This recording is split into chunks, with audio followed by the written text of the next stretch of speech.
Bahrain.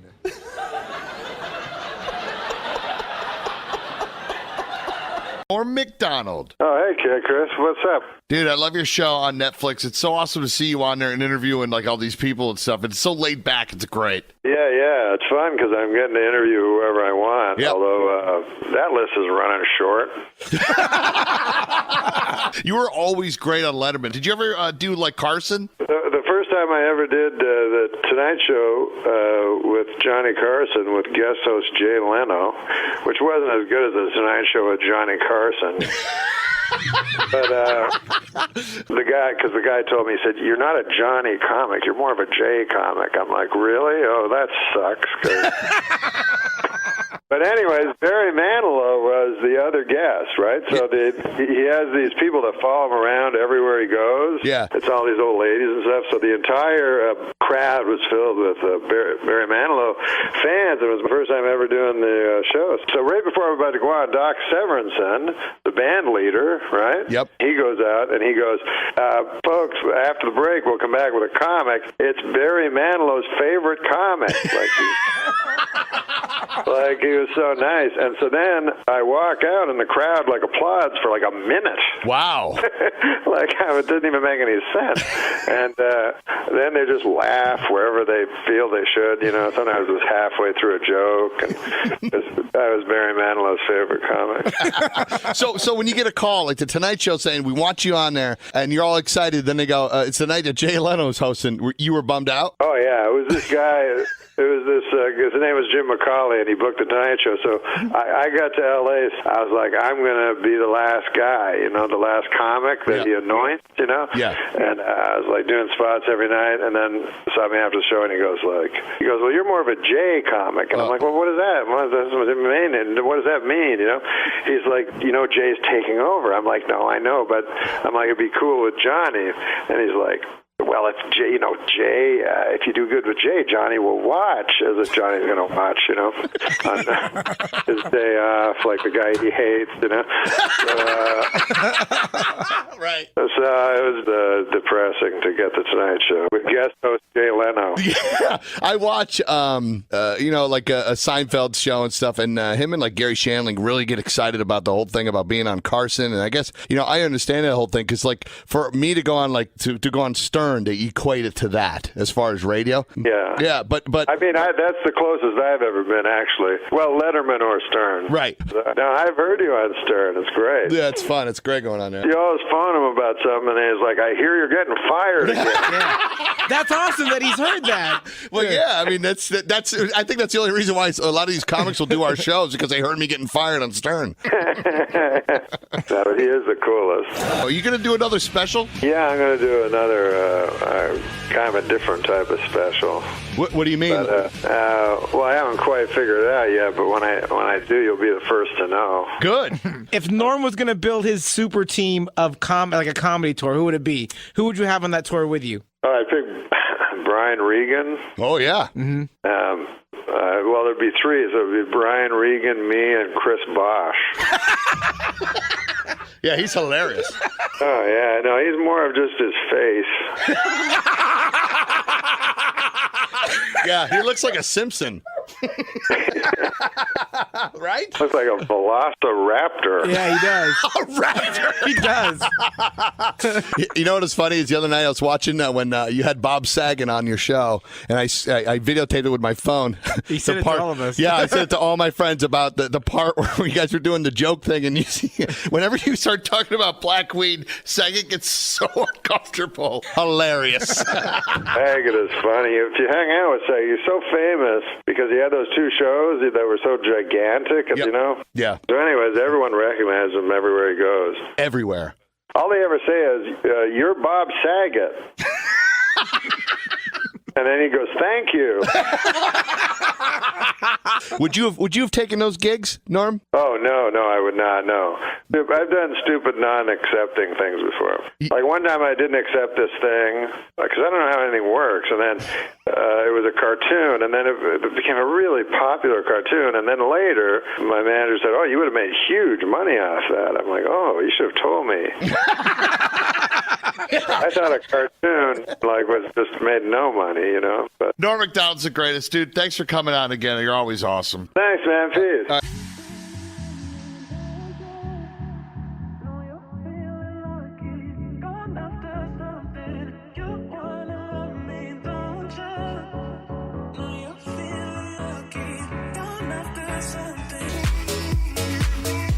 Hey, this occurred to me today. ID, which I had to show it again. There's a strange abbreviation when you think about it. I is short for I. And then D is short for dentification.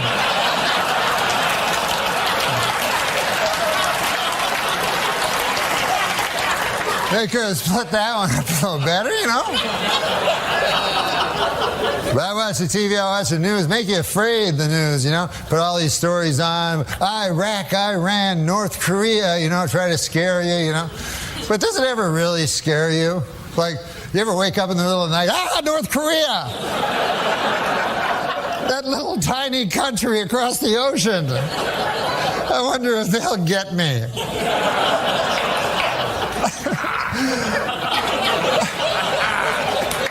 Plus, didn't MASH settle that 20 years ago? That's the great Norm MacDonald here on the Kid Chris Show. We're talking to Courtney Thorne-Smith, who recently came into the news because of her 1997 appearance on Conan alongside the late, great Norm MacDonald. People resurfaced that clip and the way that everything went off the rails, and it went viral. Again, yes. Yes, it's always been it's just a classic Norm MacDonald clip. He's so funny. It is, and it builds really perfectly. It's like a comedy masterclass. But so how did that feel? I mean, you said you just watched it again this morning. How did it feel watching it? It was so much fun to watch it. I remembered it as being great fun. And I remembered, normally after a talk show appearance, it's kind of was it okay? I don't know. It was fine. You know what I mean? But I remember just having so much fun because I'd just been out there laughing. Right. And then people would say, was that okay for you? Was that okay? And I thought, to me, watching it, I thought I just looked like someone who was having a wonderful time. He was making me laugh so hard. Conan was perfect. Lovely. Yeah. Well, I authentically was having a great time. I mean, so I thought, so interesting that people say, and Conan, of course, is like, are you okay? Are you okay? I was like, did you not see me? I was laughing so hard. I was crying. I couldn't even breathe. I just thought and I watched it afterwards. And also I've seen him over the years. I'll run into him and they'll check him because maybe a show had just went on. But I watched it and I thought, I was there with Andy and Norm and Conan. And I thought, what a heavenly place to sit. If someone said you get to have dinner with those three guys, we'd say, are you kidding? And you would expect to just sit there and laugh. You wouldn't expect to have deep conversations. You wouldn't expect to get a word in edgewise, but it would be delightful to just sit and laugh. And that's how it felt for me. And that's exactly what happened. Exactly well, I think that's what people are responding to is you weren't able to get a word in. It was just, Norm was a steamroller and he was, The second there was a pause, I think after a while, both it seemed like you and Conan were kind of like, he's coming back in 3.2 seconds and go. And he just kept interrupting. Had you met him prior to that taping that night? I didn't think so. Right. I almost think, in a way, it was like, I almost felt like he was trying to flirt with you on camera is that a crazy thought? Just that he was... I think he was trying to impress you. It was his mating ritual. Well, I hadn't remembered until I watched it again. He said in the beginning they had a crush on me from the Tom Snyder show, which is also hilarious. So it started off on this lovely note. I mean, you can't, it's not going to get much better than that. He suckered you in with that, and then it was like... I don't mind being teased. That's how my family communicates. Right. That's how my a group of girlfriends I've been friends with for 30 years. To me, like a generous, loving tease. Now, if he was saying something mean about me, it would have felt differently, but he wasn't. No, not at all. It was just funny and light. Well, you were a guest on Late Night 6 times. So this was somewhere in the middle there, which made me happy, too, because I was like, okay, at least you had some other normal appearances on the show as well. Where you got to talk. Where you were allowed to talk. Yes. Be interviewed. It wouldn't have bothered me, though, because like I said, talk shows. It's this very strange thing where you have to talk to a pre-interviewer and you have these set stories and the host sets you up. And Conan's so good at this because even though it's set up, you still feel like you're having a conversation. When Norm started going, it just felt like a relief to me. It was like, oh, great, especially when we were talking about chairman of the board, because, that was not, say, a project of great pride for me. And I had to promote it. And I think I was there to promote it. But Conan started with Melrose Place because he probably thought that was more interesting, and then went into chairman of the board. And I was so happy when Norm took it and ran with it because I didn't know what to say. Like, it's one of those things, it read as funny. I had high hopes for it. I did it. Right. The experience wasn't great. And I thought, oh, this is not going to be what I'd hoped. Like, you thought, you never know, this could be amazing. I'm sure that happens a lot where it's just, there's so many levels at which things can go wrong. And, even in editing. Yes. And look, granted, you're doing Carrot Top's first movie. You might say, you might have had an idea. But, you also don't know, like Courtney Cox did The Pet Detective. And, that was with a relatively unknown Jim Carrey. And that turned out amazingly. So I thought, you never know. But I should have thought, that probably doesn't happen twice in a row. You probably in the same year. Probably something you finished filming like a year earlier. So you probably were like, oh, my God, I did that movie. I've got to talk about it now. I forgot I did it. Yes, I think I kind of hoped it would kind of fade away. And then they said, you have this in your contract. You have to go promote it. So I went on Conan, who's a very safe place for me. And like I said, he was my favorite host. I felt the most comfortable there. And it was 1 a.m, so there was no pressure. It was 1 a.m. Well, the whole show felt, him. He's so lovely as a person and he's so irreverent. And I thought, well, I can just go in here and have a nice time at least. And then I'll be done. I'll do my duty. And then, Norm started, and it was just a gift. It was just great. You do it. You do it. Rock on. And I got to just sit there and laugh. I was beside myself. I was so happy. That's great. And he did really get word out on the movie. I know. I was going to say, it was probably the best promotion that the movie got. Well, it wasn't really. It wasn't great promotion, but, the movie wasn't going to sink or swim based on promotion or not. It was just, it was going to sink is the truth of what was going to happen. And but I got to have a really fun talk show appearance. And it happened once before. I did the Tonight Show, and I was talking about my sister's wedding, and I did a bit about my dad telling a joke as we were walking down the aisle, and Don Rickles was there. And Don Rickles started riffing on my dad being insane, and why was he at the wedding? Shouldn't he have been in a home? And he just went off on my dad. And people said, was your dad upset? I was like, was my dad upset? It was a highlight of his life. He never stopped talking about it. Don Rickles teased him. He was beside himself. So we both got to be teased by comedians we really admire. That's great. So were you already a fan of Norm's, or were you aware of Norm at all? I was a fan. I'm a comedy nerd. I always have been. So I was a big fan going in. So it was fun to just be there and sit next to him. And thrilled to have him take over my interview. Get the Norm treatment. Yeah. That was the tail end of him hosting Weekend Update, because I think he left the show SNL later that year. So it timed out nicely. And he was riding that wave of, being the Weekend Update host, which was where he was brilliant, obviously. Great. So a lot of times I think he'd be like a last minute booking sometimes because he'd be in the building. And it's just like that Conan was mentioning this, that if someone dropped out or something, you can get Norm down, which is like usually a step up sometimes, wow, you have Norm coming in. And a lot of times Conan had no idea what he was going to say or do, which made it all exciting. And he could trust him, right? He knew it was going to be funny. He knew it was going to be interesting. Well, also, don't you think, I feel like he works on a different time frame than the rest of us. Yes. Right? Like, that's one of the great things. His timing is so funny. And when you said, in the interview with me and Conan and him, he was like, there'd be a pause, and then there'd be like, he would come in at just the end of the pause. Like, his timing was so extraordinary that you never knew when you were talking to him when the break was going to be, when the punchline was going to be, and you don't care. You just kind of go. And he did, I saw him on Comedians in Cars Getting Coffee. Yeah. Right. I felt the same way. I thought, he's just having a lovely time. He's just in the moment. in his own world, his own time, having a wonderful time. He doesn't seem nervous. He doesn't seem like he has to perform. Right. Yeah. That's a really good point. He'd take over and change the timing of whatever was going on and kind of turn it in, you're right, to norm time. Norm time. Yes. And you were literally kind of had to just be in his thrall and go along for the ride. And he would always just, stick the landing. It was always great. Because he was so interesting. Like, it wasn't, I didn't feel like I was fighting for stage time. It was like he was talking and everything stopped and we all just stopped and looked at him until he was done because it was the most interesting thing in the room. Yeah. Right? Luckily I didn't think, he's taking my time, I need to compete. It didn't even occur to me. I just thought, oh my God, Norm MacDonald is talking. Right.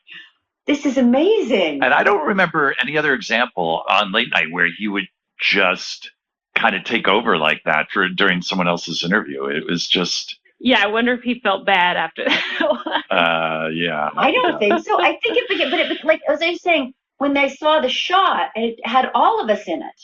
Mm-hmm. Right. Andy, Norm, me, and Conan. Yep. So it was like we're all there together, hanging almost like we were a panel, and we were all there together. Well, and you can really see that Conan doesn't know what's coming. I mean, and I know Conan loves that too when things get derailed and he's like, all right, we're throwing the note cards out and now we're just following this new thread. But yeah, you can really see it, the joy that he's like, what's about to come out and how am I going to react to that? Well, and I think the reason that chairman of the board final joke is so memorable is because Conan tees it up. Like, he goes, what's the name of the movie? And you're like, chairman of the board. And then he just turns to him and goes, do something with that, you freak. Like, what's the movie going to be called? Well, Really? I know what it's going to be called. Yeah, what's that? If it's got Carrot Top in it, you know what a good name for it would be? What's that, Norm? Box Office Poison. She's in it. What about my career? Courtney Thorne Smith, the girl sitting to your left, is in the movie. I'm going to go see it for Courtney. There's this movie coming out. Yes. Title undetermined at this point. Chairman of the board. Oh, all right. Do something with that, you freak. I bet the board is spelled B-O-R-E-D.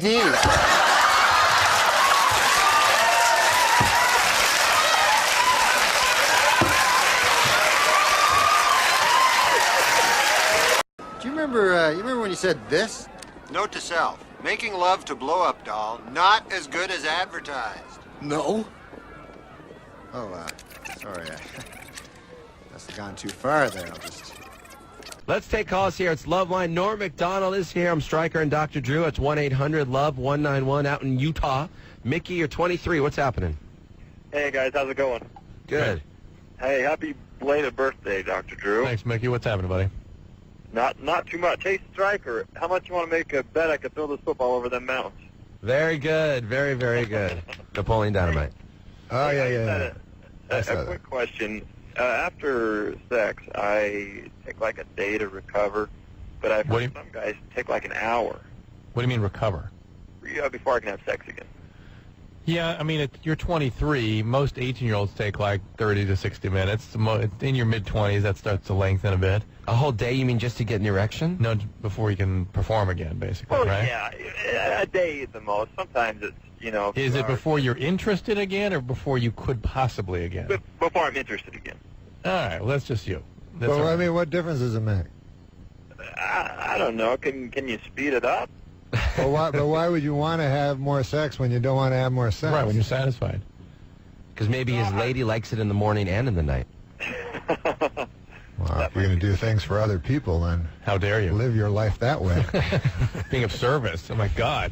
I guess you could try Viagra, Drew, if he wants to speed it up. Yeah, but then that doesn't increase the interest that much. It just increases the potential. But the product below the equator is going to rise. It's going to rise the cage. I think that, with that Viagra commercial, I think one of the most depressing things would be if you went to your doctor and he told you you weren't in good enough shape to have sex. Yeah. It's got to be sad. That's not good. Is that possible that That's what they say on the commercial. Oh, is that right? Yeah, they say check with your doctor to make sure you're in good enough physical condition. Oh, my goodness. To run around on a lady. And one thing they point out, they say in the commercial, if your erection lasts 6 hours or longer, you should see a doctor. Yeah, because That's of called priapism. Yeah, that's one of the side effects. But is that Dangerous bad if you have an yeah. erection? Well, you can use it, though, all day. No. It's a painful the tissue. erection. The tissue begins to die. The blood is trapped. Yes. They must cut a vein. Did this happen to you, Dr. McDonald? No, I know a lot about medical stuff. I'm not a hypochondriac, but kind of one. No, I'm very, very cautious, Dr. Drew, because people call me a hypochondriac. Once I had a pap smear, but no, that's a joke. I have to identify it as a joke. But I'm very, very cautious. Yeah. And people call me a hypochondriac. I go to the Mayo Clinic every year. Lisa in Phoenix, you're 25. What's going on? Hi, Dr. Drew. Hey, Lisa. I wanted to know, if it's possible to tear your clitoris? Norm? Well, Norm recently had a pap smear. Did you ask the doctor that? Yeah, tear your clitoris? Now, is this you tearing it or your boyfriend being very rough down there pulling it apart? Or do you have a piercing and get caught on something? No, it was actually when I was younger. I was masturbating. With what, a stapler? No. What'd you do? No, with my finger. I was, I guess, pulling on my clitoris, and I heard something, not like snap, but Tear. make a noise. And ever since then, as I've gotten older, it doesn't seem right. Like right sensation. Sometimes when I get aroused, it's painful. And this is. I doubt that has much to do with it. Of course, it's soft tissue, and you can tear it like any tissue. However, there's reports of women like having their clitorises removed in these weird cultures that do this stuff, yeah. and they still can have sexual functioning. Really? So it's pretty hard area to damage to the point that affects your function. One episode of masturbating probably is not causing one horrible episode apparently when she heard something snap at the clitoris. I've never heard that expression. Snap. No, I mean it sounds crazy, but I actually heard something, it's almost like a snap noise. What were you doing? Like when Joe Theismann heard his knee pop out. But what you were heard when your clitoris snapped I need out. to know what you. I don't need to know. Well, but I'm just curious. Is it normally like is your clitoris like a loop? Yours, Drew, is a loop. What kind of a loop? So, sort of. There's a hood. Because now, it feels like I don't even know how to explain it. Like there's, two ends. Like it's not connected in the middle. She should get that looked at. Like a snake's tongue? No. No? Well, definitely have the doctor look at it. I doubt that you pulled the clitoris free of the nerve and blood supply. If that's what you're thinking. I imagine it just dangling by one little thread. Yeah, that's not what you did. Okay. Does it work? I'm sorry? Does it work? Well, yeah. I can still, get off, but I can get myself off. I've only encountered one guy that could actually get me off. That's not good. That's weird. That's interesting. I heard. Do you know why girls use these two fingers? The first and holding second up, finger. He's holding up his index and third. Use these two fingers to achieve the best climax. Why? Because they're mine. That's good. Is there any special thing they do, those two? No, I've never found He doesn't one. have his own CD coming out September 12th for nothing called Norm MacDonald Ridiculous. I've never found a clitoris. I don't even think I could find a guy's testicles if I tried. How about the young man that came to your apartment? What? Never mind. You were drunk. He was drunk. Oh, Striker, he was drunk. Oh, that guy. That guy, yeah, the handsome 21-year-old. Jordan, 15. Where are you, in Boise? No, actually in Weezer. In Weezer, okay. Out in Idaho. What's going on? I play football and stuff. Yeah. And, I got cleated down there. And I think On your foot? This is a bit right here in your first act. I got cleated in my nuts. Just say cleated that in your line and nuts. say you're from Weezer, Idaho. You're fine. Clear in your nuts, yeah. And I think I popped my testicle. Yeah, well, that's actually very, very serious. Why didn't you have that checked out? Well, I kind of went to the doctor, and he didn't do anything. Did it swell up? No, not really, but it really hurts. And that Still? was like a week ago. Do you get erections normally? Kinda. All right. You probably didn't fracture it, but you can. You probably did if he gets kinda erections. Yeah. No, because usually when you fracture it, it swells and the erection shuts down completely, and for a little while anyway. And the problem with the fractured testicle, it dies. So you need to have what's called an ultrasound done on the testicle to see if it's intact. Can they bring it back to life? No. Yeah, well, it's just things they can do sometimes. Well, I mean, I know baseball catchers got them crushed and have to get them removed. Yeah, then they remove them if they're totally smushed. But sometimes they just fracture and they kind of get them back going again. Gina, San Francisco, what's going on? You're on Loveline. Hi, how you doing? Good. So good. Well, first off, I want to say I absolutely love Norm MacDonald. You are awesome. Oh, thank you, Gina. And I've had a crush on you for a really long time. Good Lord. It's a little unseemly for this type of program. What's that? Nothing. I was just kidding. That's very flattering. Thank you. You have a very sexy voice. Wow. She keeps going. Engaging. Hey, anytime San Francisco, baby. But, anyhow. If you're not a 21-year-old boy in New York, he ain't coming with you. What are you I don't know what I'm saying. I'm just kidding. Gina, he looks really good tonight, too. He's got kind of that 5 o'clock shadow beard going on. Comfortable hat on. Very comfortable hat, a sweatshirt. He's drinking his coffee. He's it looks like he's doing a commercial for Folgers or something. Worst phone sex ever. So what's up, my dear? They're outsourcing the phone sex now. You ever phone, you get them Indian ladies? Oh. I would be happy to do something to your penis if you would tell me what to do, sir. Well, anyhow. So my question, and maybe Norm could give me some advice on this, and you could reinforce it perhaps. But is it about sex? Yeah. All right, bring it on. Okay.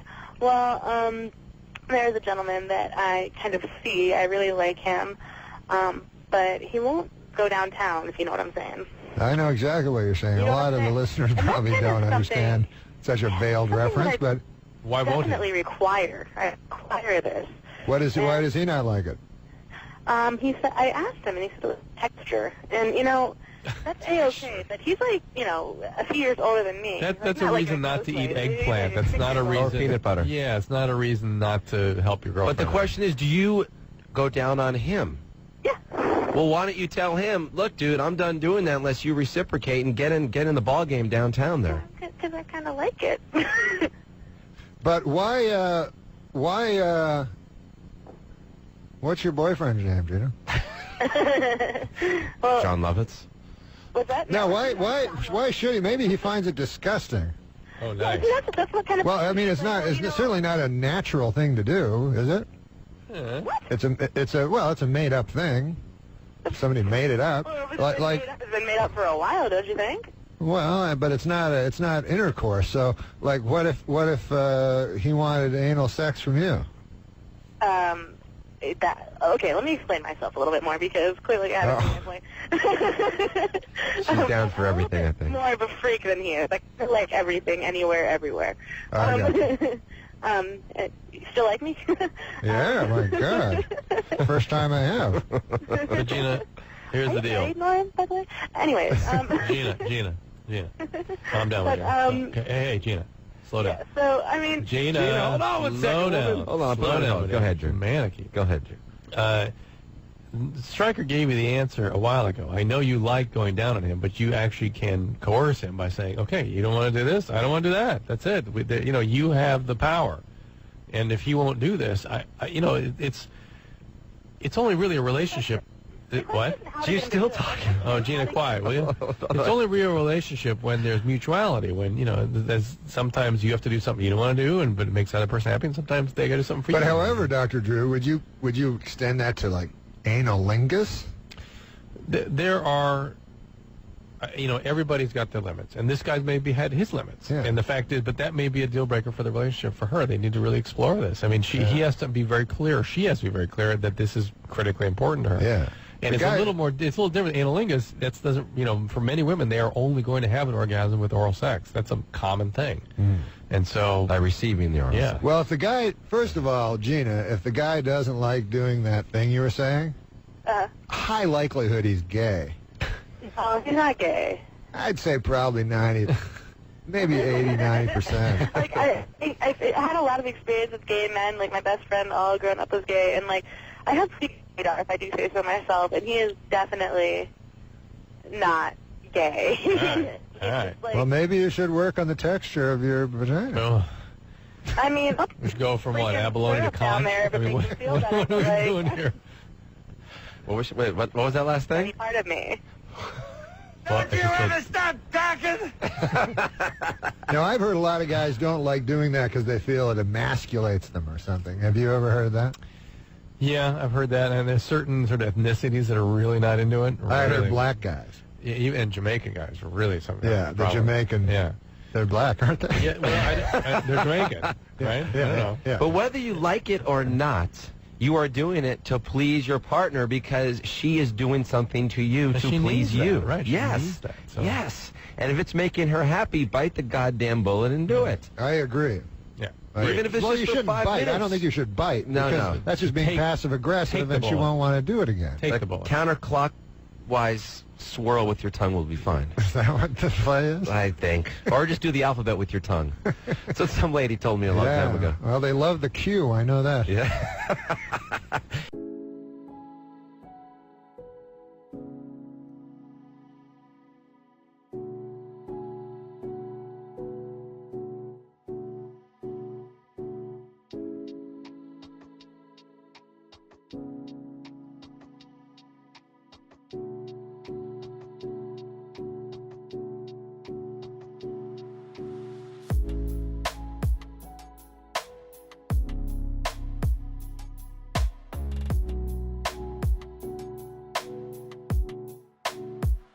Heather in Moreno Valley, you're 21, on with Norm MacDonald here. What's going on? Hey, first of all, the alphabet with the tongue is best bet.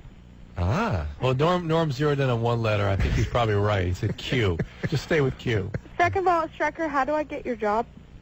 Let's see. What do you look like? Oh, just kidding. Hot. No, I'm just kidding. Come by sometime. You can hang out in here.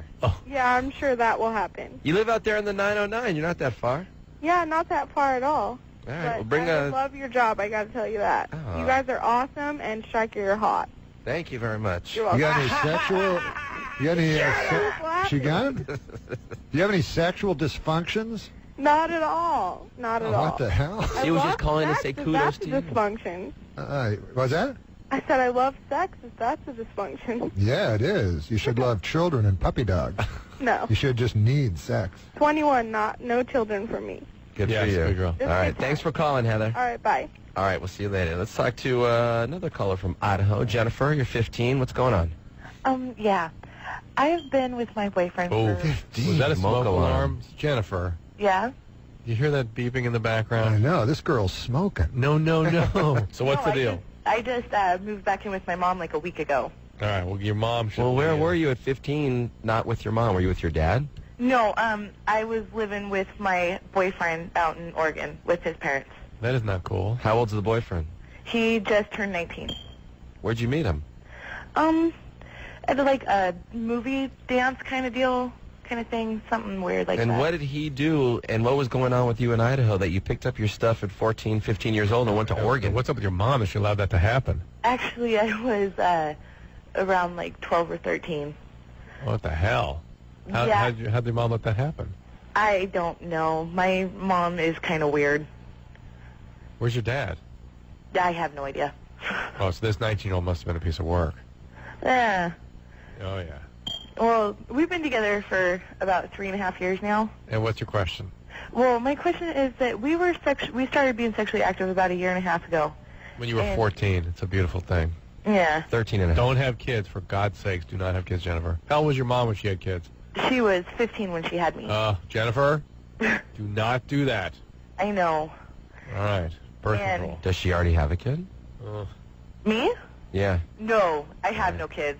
Are you on birth control? Does he wear a condom every time? Yeah. All right. I have 9 siblings. I don't need no kids. Oh, my God. Yeah. I cannot concentrate because I'm hearing a smoke alarm chirp, and now I'm anticipating it. How do you I'll live go in that? outside. I'm sorry. No. Go, Jennifer, let's get to the bottom of this. What's the question? So about a week ago, he's decided that, he doesn't want to have any more sex until we get married. Like, no sex. Like, he doesn't even really want me to touch him. And I've tried to break up with him because, like, he doesn't even want me to, like, hold his hand or anything. And we live together. Why would you want to break up with him just because he's trying to sort of do something special for your wedding? No, like, he doesn't want me to touch him, even. Like, he won't even kiss me or anything. Is he on medication? Is he on medication? Is he on medication? Him or me? He. Well, No, both he's of you. not on anything. Or What are you on? I'm not on anything. I'm supposed to be on Ritalin, but I'm not. All right. And he's not doing drugs? No. And, like, he doesn't want me to touch him or anything, and I tried to break up with him because I figured that might be what he wants, and like he cried. What do you say the reason he doesn't want you to touch him is? He won't tell me a reason. He's like, because I just don't want you to. Maybe because he's 19 and he's realizing you're only 15, and A, you could go to jail for that, and B, maybe he just doesn't really want to see you anymore. Even though you tried to break up with him and he was fake the crime. What do you think, Drew? I just worry that that he is actually still doing drugs, or there's something psychiatric going on here. It's just a weird, not 19 allowed is touching. 19 is when major psychiatric illness usually emerges. In that age, in that early 20s, 19 to 18, 19. So do you think I should like stick it out or what? You've been this guy a long time. You really like him. You need to find out what's going on. Figure it out, okay? Then make a decision what you're going to do with it. But there's more information to be had here. Did you go to high school and stuff? Yeah, what about school? I go to school part-time and work the other. You can go to high school part-time. I wish they had that when I went. That would have been so fun. They had that when I went. They did. And look where it got you. All right, let's talk to the girl in Arizona. What's up, Christy? Not much. I was just wondering if I could get some advice from you guys. Here we go. All right, so I have like a really bad gag reflex. Yeah. And I feel really bad because every time I I'm pleasing my partner there, I always like have to pull like back right as he's about to, finish up, I guess. He's fine. But I feel really bad. So is there like any advice on like what I can do to maybe like get it to not kick in so much? I don't know about how to fix your gag reflex, Christy. But she's pulling it off. But yeah, hold on. You're getting the job done, and B, you're in the area, and he's happy that your mouth is within 2 inches of his penis, but your mouth is actually on the penis and getting it done. Yeah. Kudos to you, Christy. I like it when it's 2 inches from it. And like, If do you guys someone have any like advice of like what do you guys like? Because I'm only 18, I don't have a whole lot of experience in these. Just calm down, Christy. Relax. No, I like your boyfriend's happy. Calm down. Norm, she wants to know, how do you like it? Is your boyfriend like endowed, like or big? Is he big? Does he have a big whatever you want to call him? You know what I'm asking. In my experience, he's pretty average with the typical guys that I've been screwing, I guess. Christy went to finishing school out here in California. You were so polite in the beginning. I go down to my partner. Hey, he's advertising for all the boys I'm screwing in Arizona. Well, Dr. Drew would know the statistics on this. Like, let's say the average. I'm just going by myself. What's the average? Like 9.5. Like, on an average size penis, would the average woman gag on that or be able to? No. It really is an issue of that individual's gag response. And yes, some people, if anything passes their teeth, even like a toothbrush, they'll gag. And this is not her. She's actually pretty good. She gags when there's something disgusting. When the semen is coming out. Yeah, he bit it into her mouth. I mean, that sounds gaggy to most people. Yeah. Oh, is that what she's saying? Yeah, she right when he's about to go, she starts to gag. Is that what you were saying? That's not what she was saying. Pretty much. That's what happens. Like every time, and I feel bad. And I'm I can't even chew the gum that goes squirt, so I can completely relate. And that's what I'm saying, Christy. Relax. He's very happy. It's fine. You're fine. You're good. Okay. And aren't like sperm like live animals? Yes. They have them at the LA Zoo. It's like swallowing goldfish. Yeah. Yeah. Let's talk to Katiana in Sacramento. You're 19. What's up? Hello. Goldfish. Do you win them if you throw ping pongs into a bowl? We're going to give you sperm. You just convince your girlfriend it's a college prank. Then we're going to pile into a phone booth afterwards. What's up, girl? Okay. So I had a question. I have some very strange fantasies about putting a strap on and doing my boyfriend from behind. Nice. And he has the exact same fantasy? Same finishing school as our last caller.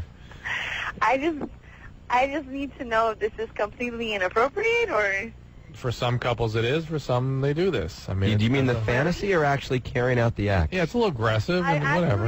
I want to perform it with my boyfriend, but I don't know if he says okay. Does that mean he's gay or no? No, it does not mean he's gay. No. Okay? No. Some men can actually have pleasure from that and not be. Some, not many, but some. Yeah, no, but don't a lot of guys, like when they're having sex, the girl puts their finger up the guy's... Not a lot of guys, but some. Well, hold on a second. The prostate gives you a sexual feeling. I stimulate that gland all day long in my office trying to check people for prostate cancer. They don't find it pleasurable. They use that with patients. They ejaculate. No. Yeah, but it's not sexual. It's not sexual. Oh, is that true? No, it's not. No, because I was asking a cop. I was saying, like, what happens? Like, they ask for sperm samples. What if the guy goes, "Hey, I'm not going to masturbate"? They said we put a thing up his rectum or whatever the clean word is, and it vibrates and it causes the ejaculation. But that's getting to the seminal vesicles and stuff. That's not even the prostate. But if that's true, wouldn't we all be driving around with those in our asses all day? We gotta take a break. All right. We'll talk about this off Let's the talk air. about strap-ons and sticking things up the anus to make ourselves ejaculate in just a minute with Norm MacDonald. Hey, Blaine in Washington, what's up, man? You're 17. Hey, I had a question about getting circumcised. Mm-hmm. Norm, this is for you. Go ahead, Blaine. Another penis question. Well, circumcision, I don't understand at all. No, he wants to get the Dartos tunic flattened out, ironed out, but he's not really into the circumcision. What's up? What's the question?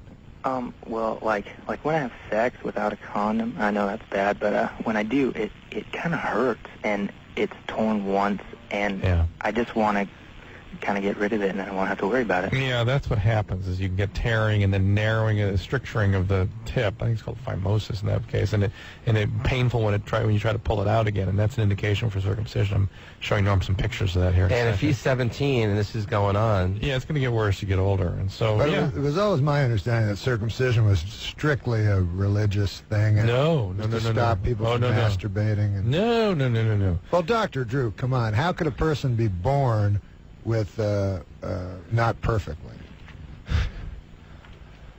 True.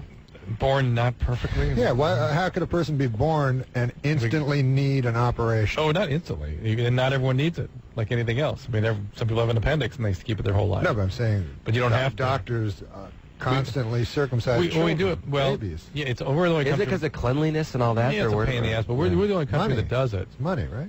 I think it's probably costs $30. I mean, it's like nothing. I mean, it's $30. And by the way, remember HMOs. Not to get a circumcision. Remember HMOs are. What kind of doctor are you going for that? No, I mean when they do it as part of the. I mean, remember HMOs.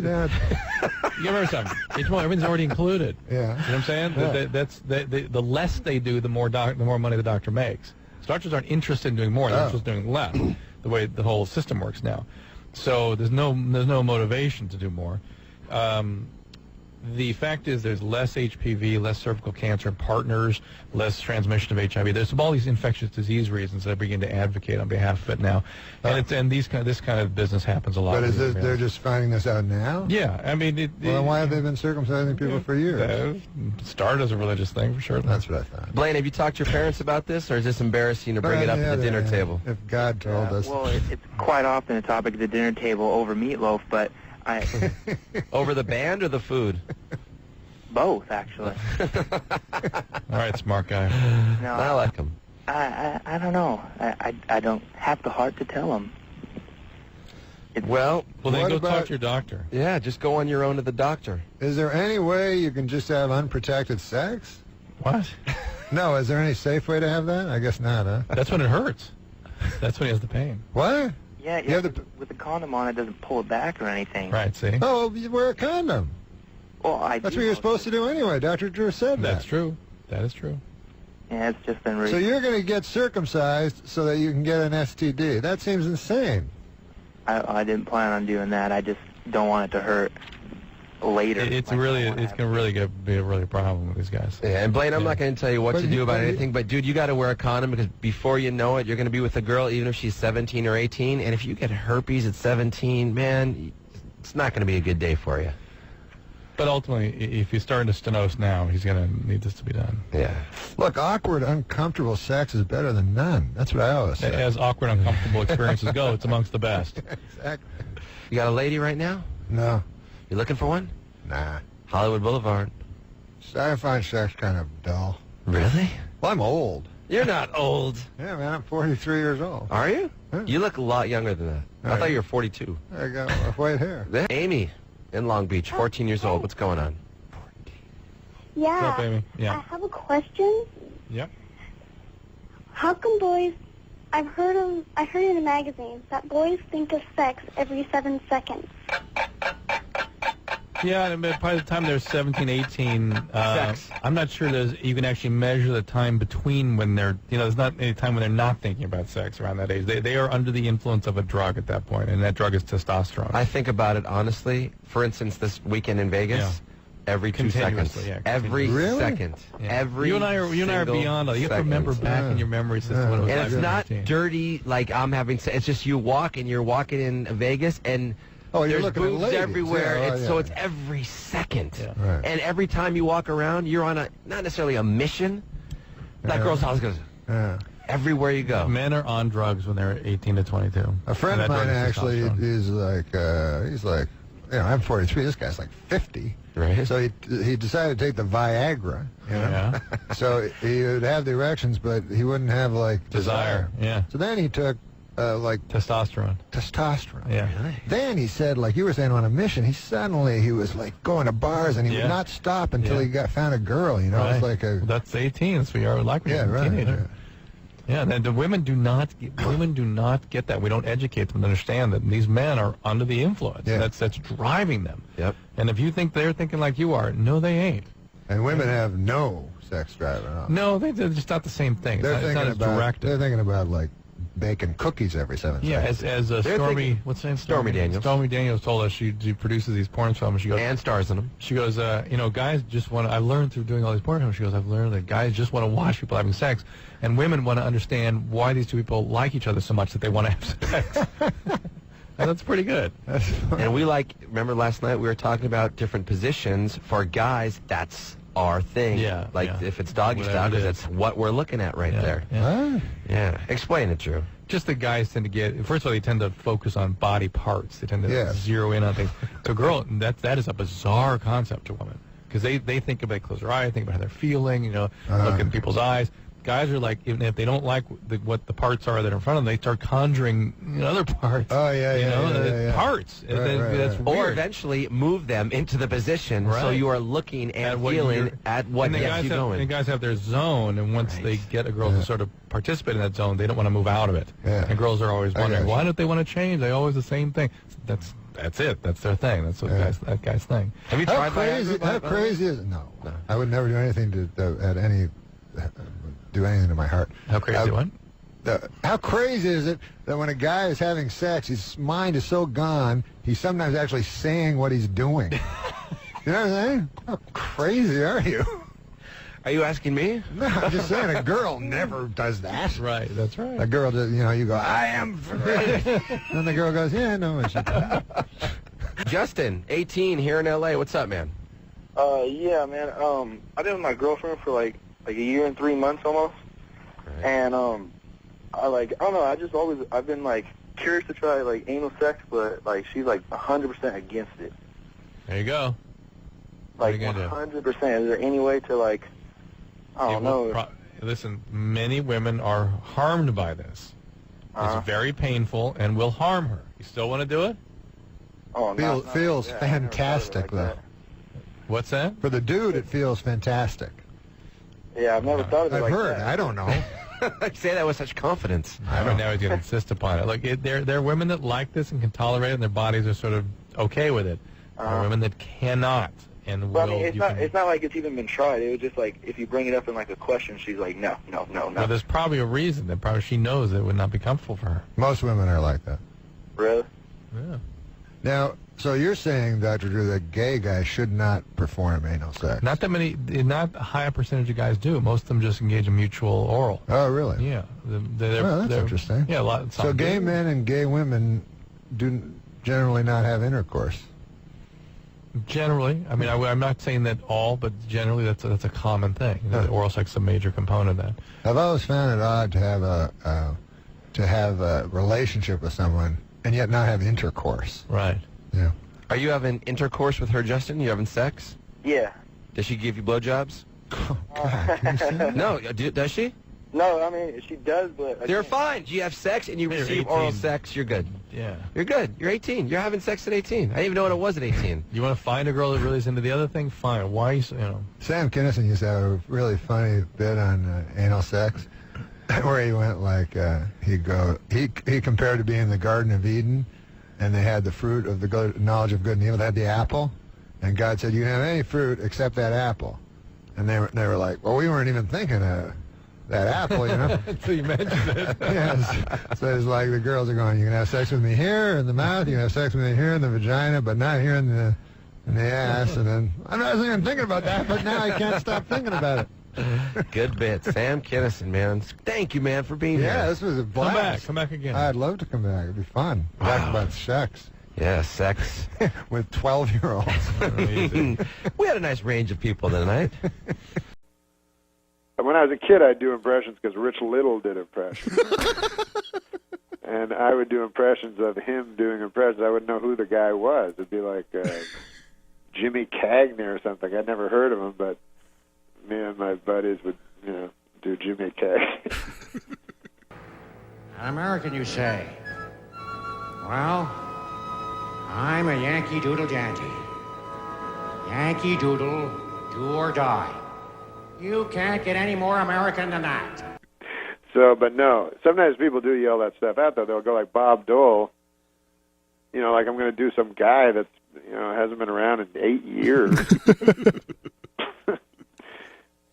So, well, no, it's good to know that it was the brilliance of Rich Little that led to dirty work in the end. I'm glad that I can draw the line from point A to point B. Well, Rich Little has this really funny thing. If you want to see something funny, I mean funny in a bad way, it's he did A Christmas Carol, Dickens' A Christmas Carol. Yeah. And he plays every character in it. Rich Little's A Christmas Carol, starring Rich Little as W.C. Fields, Paul Lynde, Richard Nixon, Edith Bunker, John Wayne, and many, many more. And I haven't seen it since I was a kid, but it was so funny. So he's like, and it's just anyone he could do, So they're not even guys from the right time frame that lived at the same time. So it'll be like Tiny Tim is Paul Lynde, and Marley is Nixon and stuff, So it's like he's like it's like a horrible Nixon impression he does, and They'll never let me forget about those 18 and a half. And the third, when the last stroke has ceased to vibrate. Look to see me no more. And so, it's like, Tiny Tim, go and get me a goose. And it's like, okay, I will, Forget it. I think you guys have the capacity with your computers to find that kind of stuff. I think it's on Twitter. Yeah, you should try to Twitter that. I think that's something. I think you could do that. I mean, that would be. I think you should remake the Rich Little Christmas Carol. That would be kind of cool, actually. It'll go viral. Like you could do it but just all Burt Reynolds and David Letterman as Scrooge.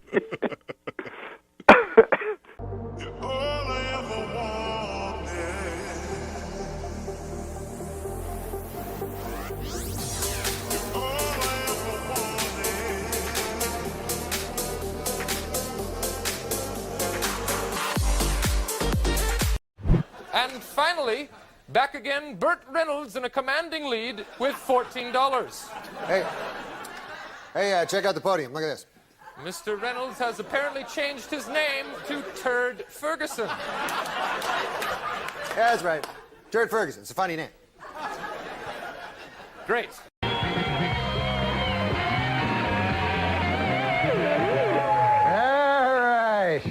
All right. Welcome back to the big show. Let me just get rid of this doll of steak. So, Paul is working out today. You know what health club I work out there, don't you, Paul? No, which one? Work out at Crunch.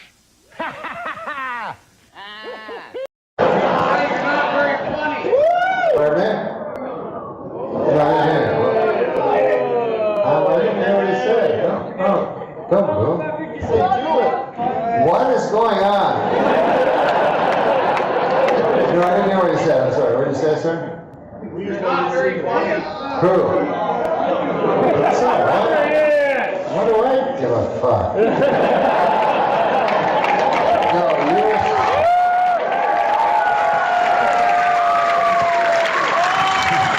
No, you're saying I'm not very funny, You right? got my money. You got my money. That's okay. How much money? No. How much money I got that's yours?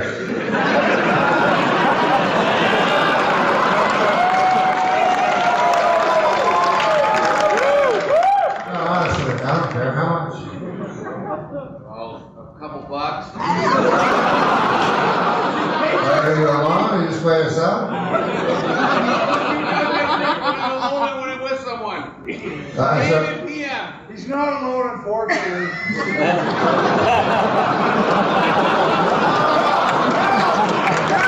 No, but so what was the idea? Let me, so here's the thing.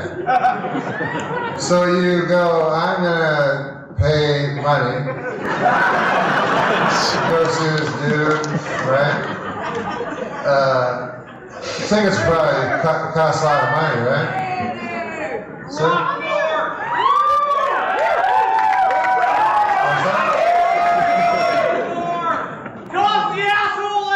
no, that would be an awful thing. That would be an awful thing. That would be a terrible thing to do. No, I just want them to understand what exactly happened. So,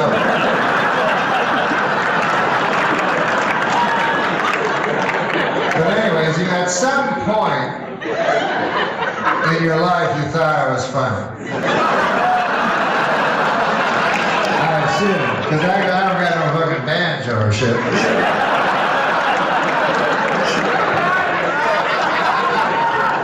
So at some point in your life, you thought that was funny, right? Weekend update, baby. Weekend update. That's nice, thank you. So then, have you ever seen me do anything since Weekend Update?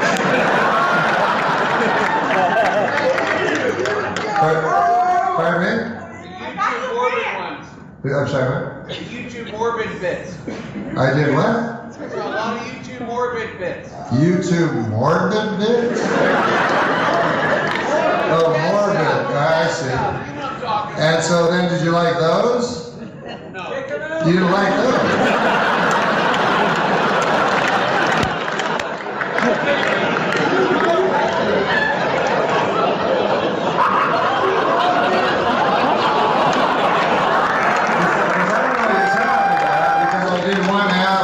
Specifically about death. Is that what you mean?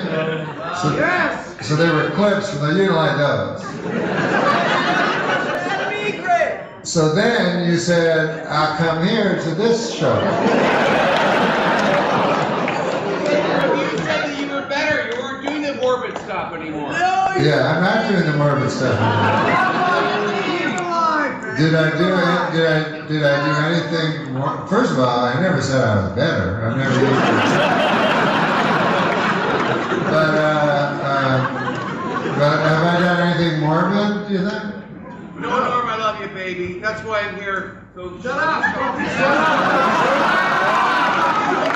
you tell him shut up? He should say he loved me. Well, that's nice. Thanks, man. That's cool that you love me. Because it's cool to love someone even if you don't think they're fine. You know, you should love someone even if they disappoint you.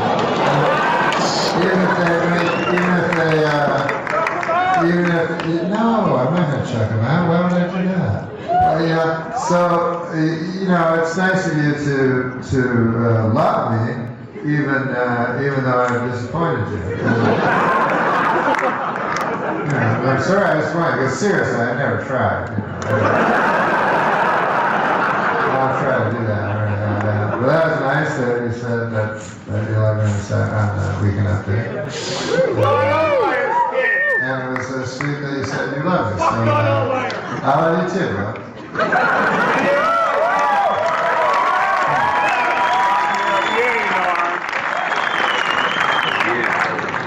Oh, man, alive. We got through that all right.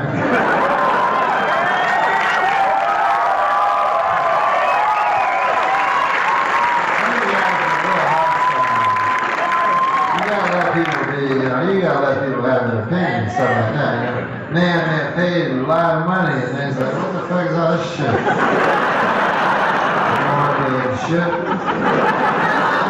I didn't really feel that morbid. Love you, Norm. You rock, Norm. Where's Adam? But let's do a morbid thing.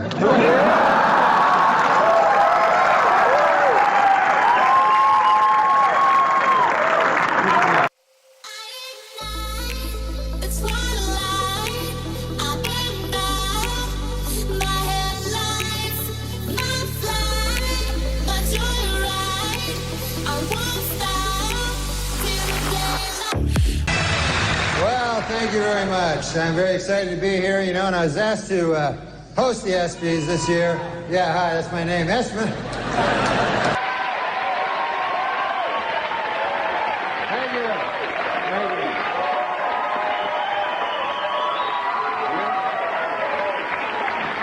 Thank you very much. You're very kind. You know, in the, what's that? Oh, yeah, no. No, you're absolutely right. That is my name.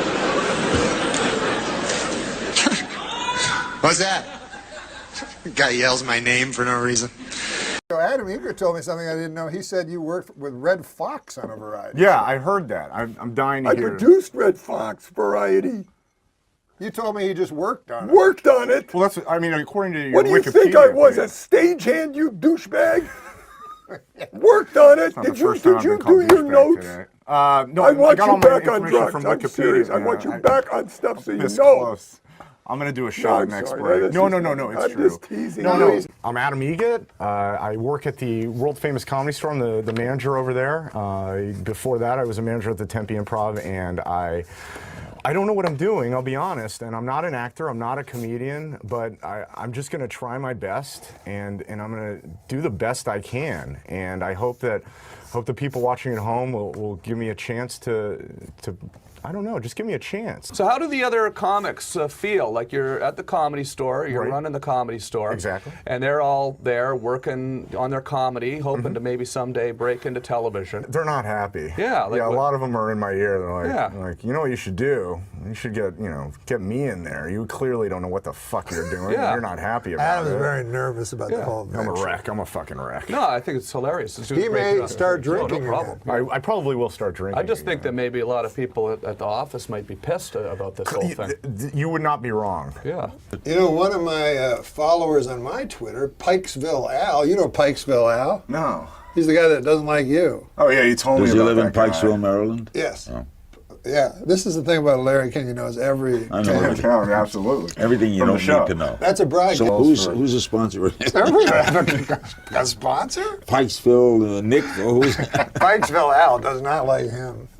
Many people don't. I did this video podcast they wanted me to do, and I said I should get a sidekick, like just pretend it's a talk show. Yeah. And but I didn't want, I wanted somebody. I wanted to make the host sidekick relationship just way magnified, to what it was with Carson and Ed McMahon. So just a guy I could pile onto, and I didn't want any blowback, so I didn't want to get a comic that would joke back at me. Right. So I did the podcast with them, and they turned out to be perfect. But it was in a kind of a self-fulfilling thing. Like in the second episode we did a little comedy bit where I said, we got some letters from people, comments, and they're pretty good for the most part. And then I read them, and it'd be like, this guy says, because the first show was me and Super Dave. This guy says, it was great to see Norm and Super Dave, two comic heavyweights, sparring together. Lose the douchebag. And so that. I love this podcast. It was great to see Norm MacDonald back, and Super Dave was the perfect choice as first guest. Lose the douchebag. He's talking about me. Well, we don't know if he's talking about He's clearly talking about me. He is talking about you. This is just one person's opinion, but I have hundreds of other people. All right, yeah, you're right. It's one guy, he's entitled to his opinion, and that's fine, whatever. And mostly they like the show. Well, good. Well, let's hear another one then. All right. Let's hear another one. What's the deal with that fucking douchebag? Well, that was about you. Second one was like, I love the show, you know, everybody was great, but lose cunt face. I did this as a favor to Norm. I'm not an actor and I'm not a comedian. This guy says your face looks like a cunt. I can't even change that. It's not the first time I've heard that, but I mean. And so, anyways, it became self-fulfilling, and then everybody started actually doing it. And so I kind of felt sorry for Adam. He's like, oh, every week I read these messages, and they're just all, you know, now my nickname is Cunt Face, like on on the message boards. And he's just this sweet guy. He's like the most sincere guy in the world. No, yeah, he's very, very earnest and sweet. Thoroughly enjoyed it from top to bottom. Great. Blinky91 says. A sparkling exchange between veteran funny man Norm MacDonald and comedy legend Super Dave Osborne. One minor problem. The set. Oh. It's just too distracting. Why are there so many clocks? We're not tuning in to see what time it is in Hong Kong. We're tuning in to listen to comedians doing comedy. Plus some douchebag, I don't know who he was, but I'd like to punch him right in the fucking face.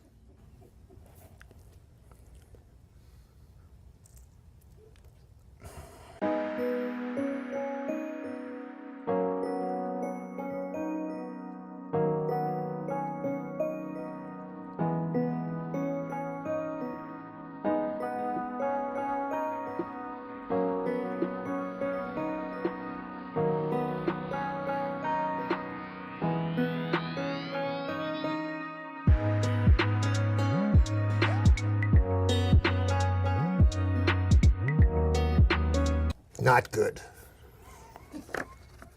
Okay. Let me see here. Ooh. What is it? Is it a good? Is it a good one? It's not good at all. I found one. Oh, good. Yes. Okay. This is a positive one. Thoroughly enjoyed it from top to bottom. Great. Blinky91 says. A sparkling exchange between veteran funny man Norm MacDonald and comedy legend Super Dave Osborne. One minor problem. The set. Oh. It's just too distracting. Why are there so many clocks? We're not tuning in to see what time it is in Hong Kong. We're tuning in to listen to comedians doing comedy. Plus some douchebag, I don't know who he was, but I'd like to punch him right in the fucking face.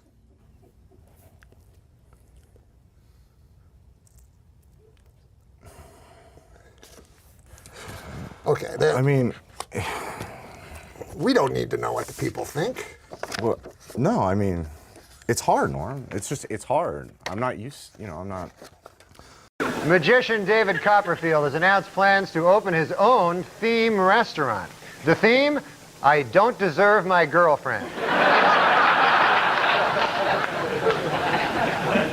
In one of the most amazing stories to come out of New York's blizzard of '96, supermodel Claudia Schiffer trudged over a mile through waist-high snow this week in order to make it to a photo session.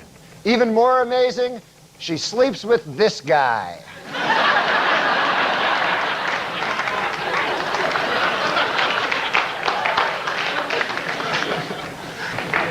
This week, supermodel Claudia Schiffer broke up with magician David Copperfield. Later, a devastated Copperfield wandered out onto the street and was hit by a bus. This, according to the current issue of Things I Wish Really Happened.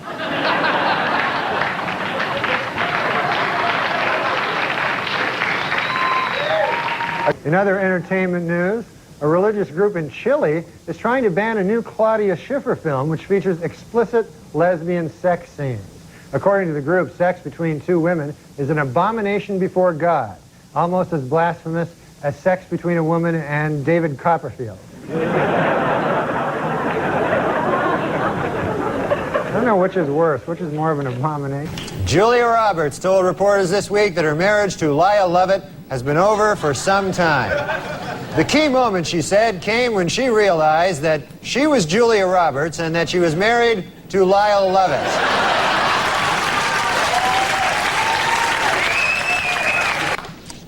Christy Brinkley told reporters this week that her marriage to Billy Joel was over long before their divorce. The key moment, she said, came when she realized that she was Christy Brinkley and that she was married to Billy Joel.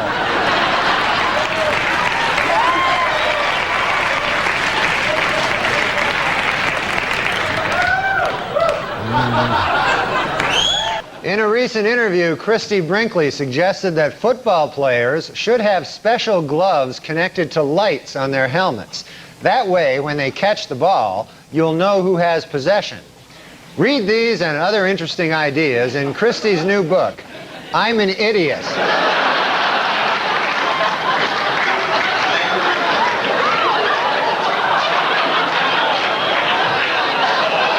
In Niagara Falls, Arthur Curley has been charged with trying to make his girlfriend swallow a small brass bear, then urinating on her and setting fire to the oxygen tube that she uses to treat her emphysema. Read all about this kind of relationship in the new book, Men Who Make Their Girlfriends Swallow Brass Bears, Urinate on Them, and Set Fire to Their Oxygen Tubes, and the Women Who Love Them. And in a recent interview, tenor Luciano Pavarotti says that he is so in love with his new girlfriend that he likes to run nude on the beach with her. Read all about this in this month's issue of Things That Make Me Vomit.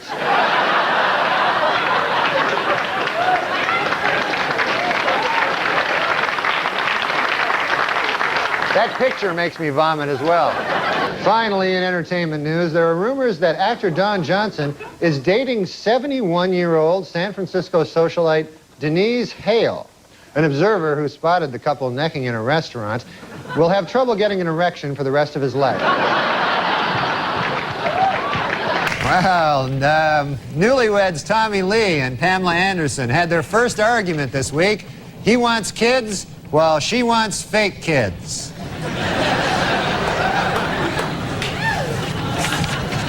Only weeks away from parenthood, Pamela Lee Anderson and her husband, rocker Tommy Lee, are considering names for their new baby.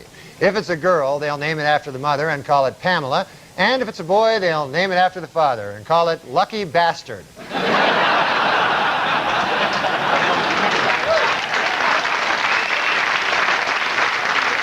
So I was reading they're deciding what to call the baby. You understand? So they don't know. I'm with you so far, yeah. They say if the baby's a girl, they're going to name it after the mother. So they call it Pamela, right? But if the baby's a boy, then they're going to name it after the father. They're going to call it Lucky Bastard. He told it with such joy. I know. Straight to the heart. I went a long time acting like I was a bro. Get apart by you.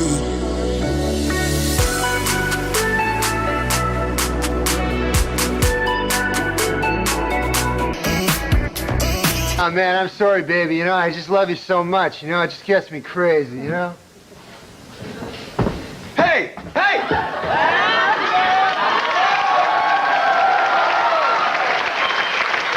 Mr. Lee, I swear, me and your wife, we were just acting, right? Tell him, honey. Honey? No.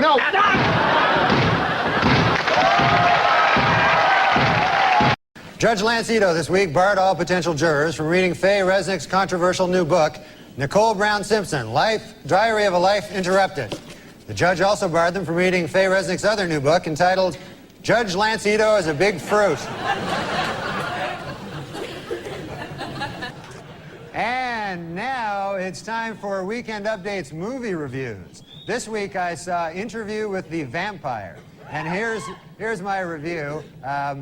Not gay enough.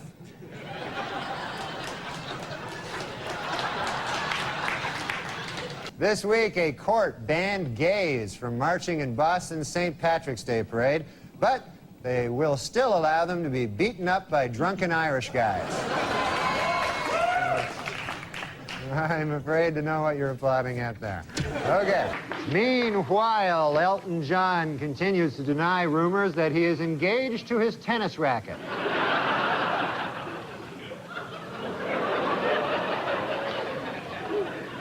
Well, if I can be allowed a personal opinion, you know, I think Harrison Ford's new mustache works.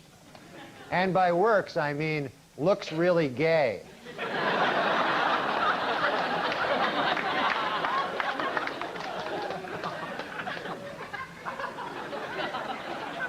In overseas news, an attempt to lift the ban on gays serving in the British Armed Forces has been defeated in Parliament. This raises a difficult legal question. How do you exactly tell if a British guy is gay?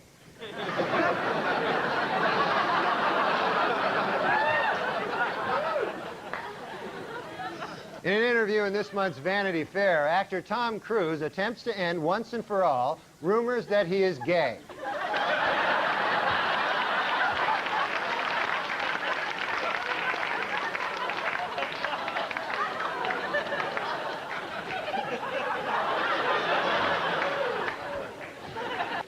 Meanwhile, the U.S. Army is dealing with a scandal of its own as dozens of female recruits have charged drill instructors with sexual harassment, intimidation, and even sexual assault. Analysts are calling it the best argument yet for gays in the military. Jonathan Schmitz, the Jenny Jones guest who killed his secret gay admirer because of his fear and hatred of homosexuality, has been sentenced to 25 years in prison. Well, I guess that plan backfired, huh?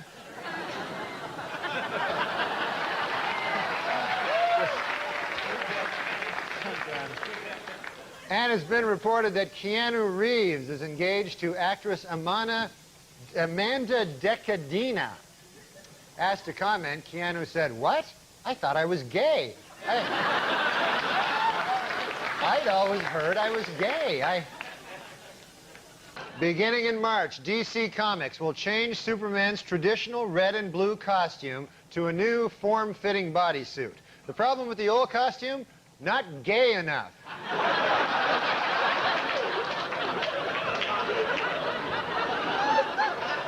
What the hell's going on in the country? That's not Superman. All right. TriStar's Picture is planning a film about the 70s disco act, The Village People.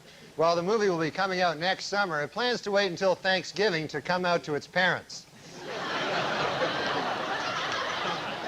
The artist formerly known as Prince says he now wants to be known as simply the artist. Meanwhile, I will continue to refer to him as simply the fruit.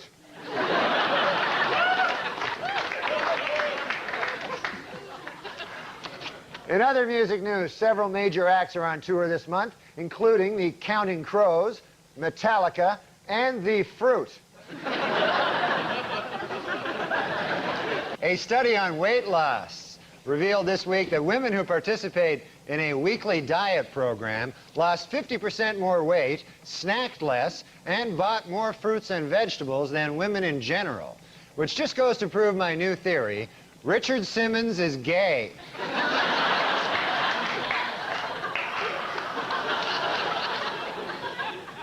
Our top story tonight. This week, after months of speculation, sitcom star Ellen DeGeneres finally admitted that, yes, she is gay.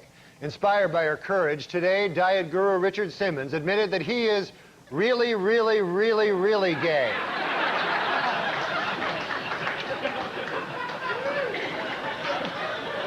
Here's the problem with taking pictures. Yeah. Photographers are largely flamboyantly gay. Right.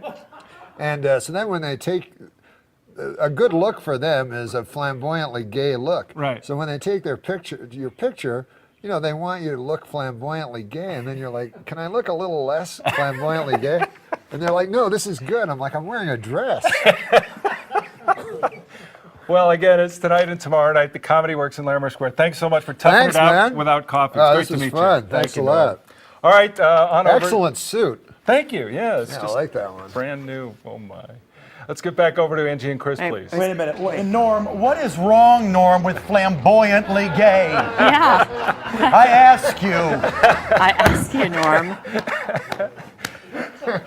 Hit a little close to home this morning, didn't it? Did you see this outfit? Did you see this thing? This is what you should have worn for the headshot, Norm. Come on.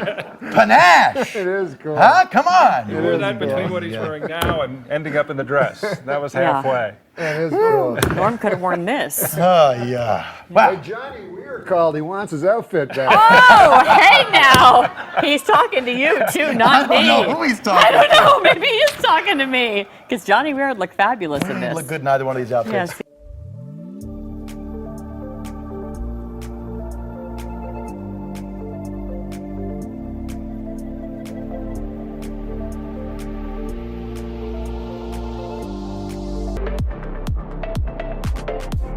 Well, I guess the biggest thing that nobody knows about me is I'm a deeply closeted gay man. What? You're a gay man? I'm not gay. I said I'm deeply closeted. I'm as straight as an arrow. What's something people don't know about you? I'm a deeply closeted gay guy. No kidding. Well, I'm not coming out, though. Wait a minute. What are you revealing here today? I'm not revealing anything. I'm saying I'm deeply closeted. Well, that means you're gay. Well, I wouldn't say that. Why would I say that? I'm deeply closeted. So you're a gay man who won't admit it? No. Do you know what deeply closeted means? Yeah. It means a man who will not acknowledge that he's gay. Yes. So I'm telling you, I'm not gay. No, but that means you're very, very gay, but you don't want to come out. You're so closeted. That I refuse to say I'm gay. Right. Exactly.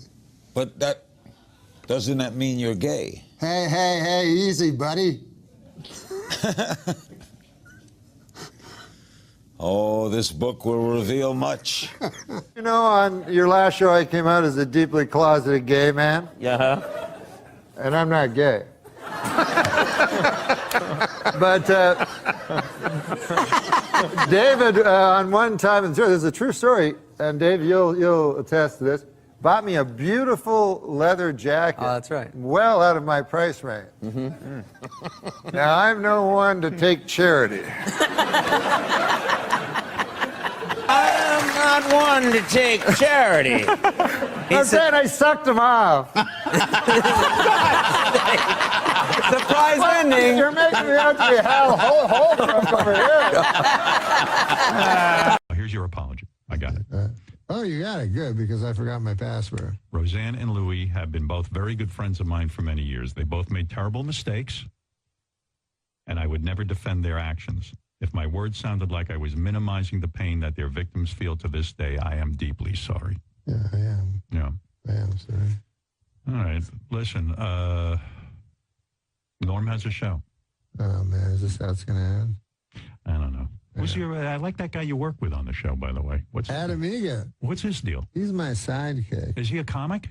No. Who is he? He's a guy. How's he get on your show? I wanted to get a guy, because I was like... Is he your Ed McMahon, yes, or is he more like Robin, who is really in there with me? No, he's not like Robin. No, he's more like Ed McMahon. He's not a strong person. No. You know how Ed McMahon was kind of afraid of Carson and stuff like that? No. And so I thought, what if you really amp that up? So I didn't want to get a comedian that would give blowback to me. Right. I just want a guy that I could crush. Right.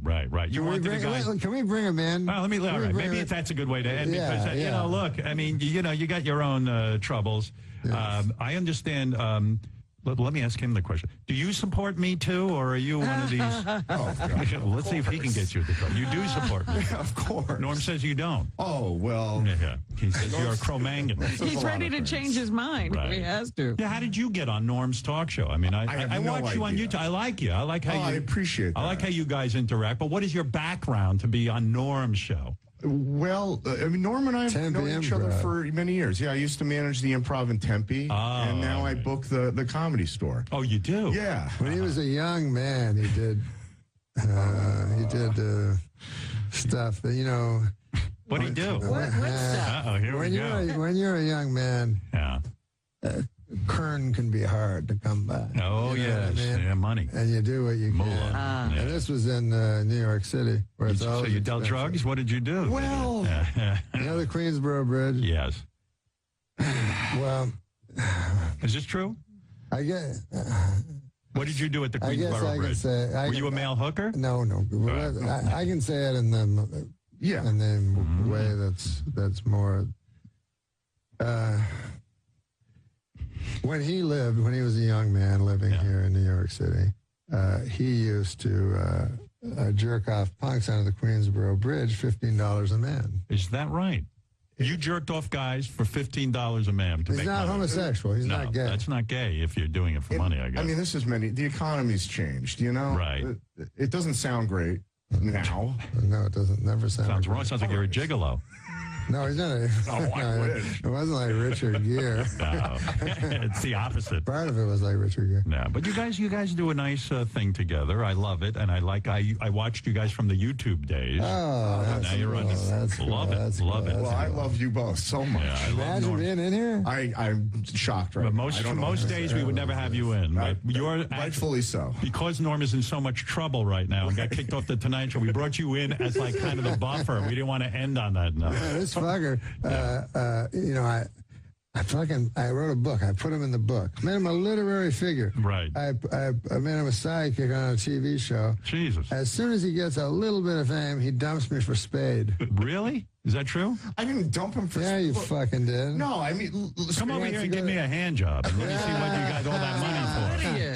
Drives. I used to go... Did you use lotion with that or what? I used to go and take him. We'd go to diners and have fun. And I'd have him open for me on the road. Then Spade shows up. I'll take you to meals. He takes me these meals, got courses and shit. Yeah. I got friends like that. Yeah. They go to the highest bidder. I bet you got Spade. You got Spades. When's the last time you talked to Spade? Honest to God. This morning. This morning. Wow. You never told me this. Well, you talked to Spade this morning. Yeah. He's been great. Like, you both have been great. Are you jealous of Spade because he has a friendship with your man? Well, because Spade has a billion friends. Yeah, right. You only have one. What is it, Gary? You know, I met him before. I met this guy before. Spade took him to Ocello for the whole weekend. Oh, no kidding. Yeah, to the hotel, tickets. He did? Yeah. You didn't know? It was motherfucker. I never got to see the Rolling Stones. It was amazing. Yeah. Oh, my God. I took you to the to see Bill and Joe Shaver at the Roxy. Yeah. No, Who paid for the fucking Holiday Inn? Express. That's true. No, that is true. Hey, Norm, you know what I realized? When you got fired from SNL, you did our show the next day. I did. And now that you're in trouble with SNL. I hope they don't. I mean, now you're on. Now you're on here again. Hopefully the tradition is bizarre. It is weird. Yeah. You know, like I guess this is where you go when you're in trouble. You're my father confessor. I think so. Yeah. All right. Hey, what about this joke? You want to hear a joke? Yeah. Yes, you should end on it. You know, why don't you end on this show, the right, show Robin, me and, I love it when he tells a joke. The show me and we do jokes. You know what? I mean? I know you're in a shitstorm right now. I know there's controversy. What is your prediction, by the way? What's your name again? Adam Egan. Adam Egan. I know it. Adam, what is your prediction? Has Norm explained himself properly? Phone Spade. Yes. Why don't you go be with your buddy? Look, I think everyone that listened today, I think that they can all see that Norm is clearly really, really sorry about this. And you're upset about it. No, I was up all night. I mean, you just want to make people laugh? Is that what you're saying? I don't hurt people, you know? I've known him many years. He doesn't have that capacity. Robin, he really do you think Norm has addressed this situation? I think Norm did a very good job. I do my best. I mean, I'm not a politician, you know, but you're not. You will never run for office.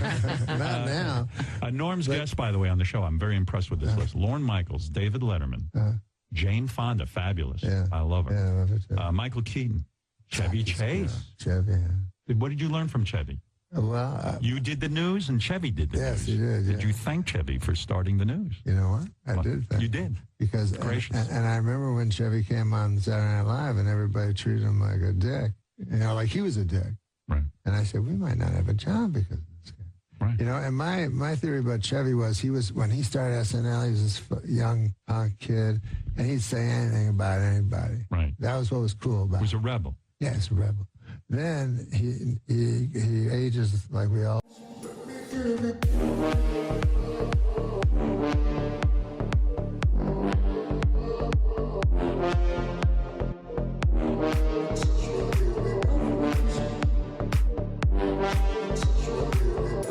Angry over the Atlanta Braves and Cleveland Indians' use of Indian caricatures as logos, Native Americans showed up at the World Series tonight. They chanted for hours to protest Indian stereotypes, though it didn't help their cause any when it started to rain.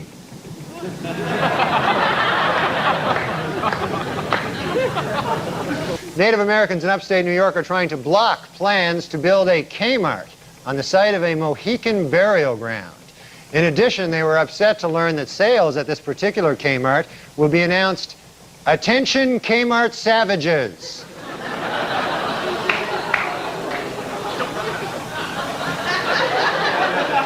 In Michigan, State Historical Commission officials say they will not interfere with the building of a new major sports stadium, even if construction unearths historical artifacts.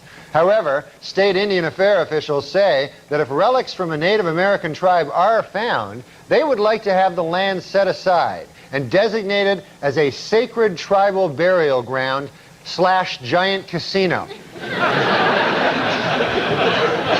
In Wisconsin, students at Menominee High School are desperately fighting efforts by the politically correct to change their team nickname the Indians. Already, opponents of the name have rejected the students' first compromise, the Drunken Indians. They feel that's almost worse in a way, you know? In Bridgeport, Connecticut, the Staticoti Indian tribe is seeking recognition by the Bureau of Indian Affairs in order to open either a manufacturing company or a casino. I wonder which one they'll choose. Manufacturing company or the casino. In Norwich, Connecticut, a local museum has made a long overdue effort at racial reconciliation by returning 21 ancient tribal artifacts to the Mohegan Indians. But as for everything else in the country, we'll be keeping that. It's good news, really. We don't have to give any of it back. It's like the difference between the Cleveland Indians and the Washington Redskins. I can see where Redskin might upset somebody just a little. I don't think you're ever going to get it changed, but at least it is a bit denigrating. But Indians, isn't that? Yeah, I never understand that. You don't understand that? No. Well, here's the thing, man. Or Braves. I have no formal education, and as a matter of fact, I don't have any informal education. It's not like I'm hanging out with professors on the weekend, right? Yes. But this is the way I understand it. Old Chris Columbus, he sailed over here, and then he got here, and he thought it was India. Jesus, what a dolt. That's the source of us all. Yeah, so he goes, hey, man, look at all those Indians. All right. Oh, that's it. And then one of his buddies goes, hey, man, we took a wrong turn at the middle of the Pacific Ocean. This is America. and then he goes, hey, you Indians better get the hell out of here. You're not even in the right country. Well, once you're about to take a country from somebody, you cannot refer to them as Native Americans. It only makes your task harder. They will fight harder because you've already told them you assume that it is their property. But my feeling is at some point there were an ice people, a horde of almost Piltdown men-like creatures who the Indians or whatever, the Native Americans came in and took this from. Isn't that the way of the world, Norm? That eventually everybody takes something. What's a Piltdown, man? You talking about the old days? I'm sorry to throw you off the scent of the conversation. I'm talking about in Paleolithic times. I assume that the Native Americans were not native here either, but came down and took this from somebody else. That's just the way of the world. Yeah, everybody takes everything. Listen, Mother Nature is a brutal bitch. A red-clawed, paint the picture. Machine that eats and shrieking harridan. Yeah. So, Jenny, what month was your issue? May of 08. Who was on the cover? Do you remember? It was a Russian girl. And my nickname's Genocide, so I think that was kind of funny. What? What? Why is that? It's funny because there was a genocide. In Russia? Only about 70 years ago. Against the Russian people. Who still lives? Me. That's not You a first. Czechoslovakia. No, it was not.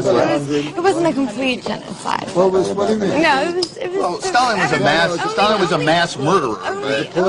Only Jewish people seem to get really offended by my nickname. There are flies in a cave. Right. Well, they're the only ones that. Well, the only true genocide was the. Sam, another one this way, Sam. That was a true genocide. Wow. What? The American Indians was a true genocide. No, that was for land. No, that was justified. That was for land. We were taking their property. No, It doesn't matter. What does it matter what the motive no, is? the genocide. Yeah, the motive against is the to Indians just was hatred of a justified. race to exterminate them It was without a just- it was political or economic justifiable agenda. What we did with the genocide? Well, Indians. it's not No, justifiable. well, who's saying it's justified? I said, well, Just like that American. I'm just wondering how it's one justified. counterpoint. You've never heard the legal term justifiable genocide? Hitler was out of his mind at the time. Baby, won't you come by? Everything's better with you by my side. A movie and dinner tonight. Pour a couple drinks and yeah, we're feeling fine. And when the is NORM MACDONALD. Thank you. Thank you, but I am sorry I cannot, in good conscience, accept this award on behalf of Melissa McCarthy. I instead have chosen to give my time to a friend who has something very important to say.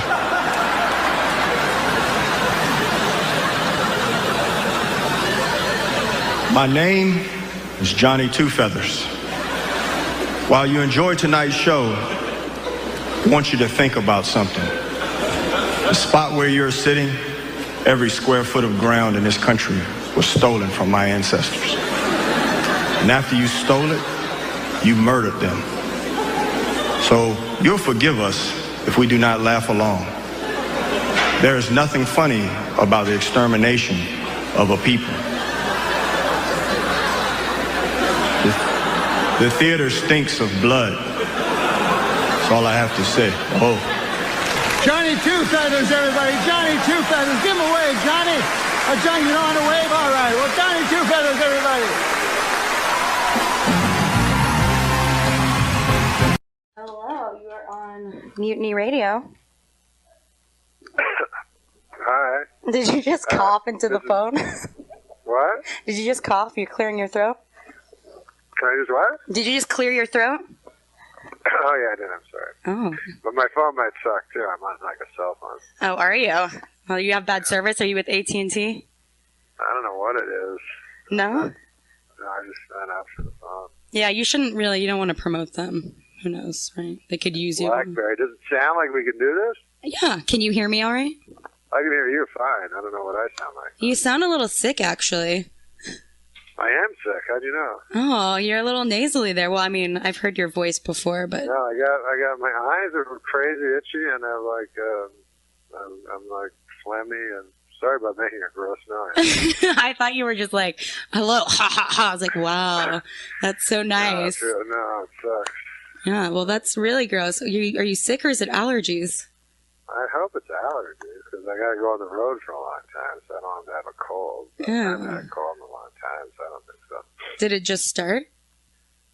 You know what? Last week, like, my eyes were itchy, but I thought it was chlorine because I was swimming all the time. Oh, nice. And then it could be more. It could be what? I feel like I'm whining to you about my...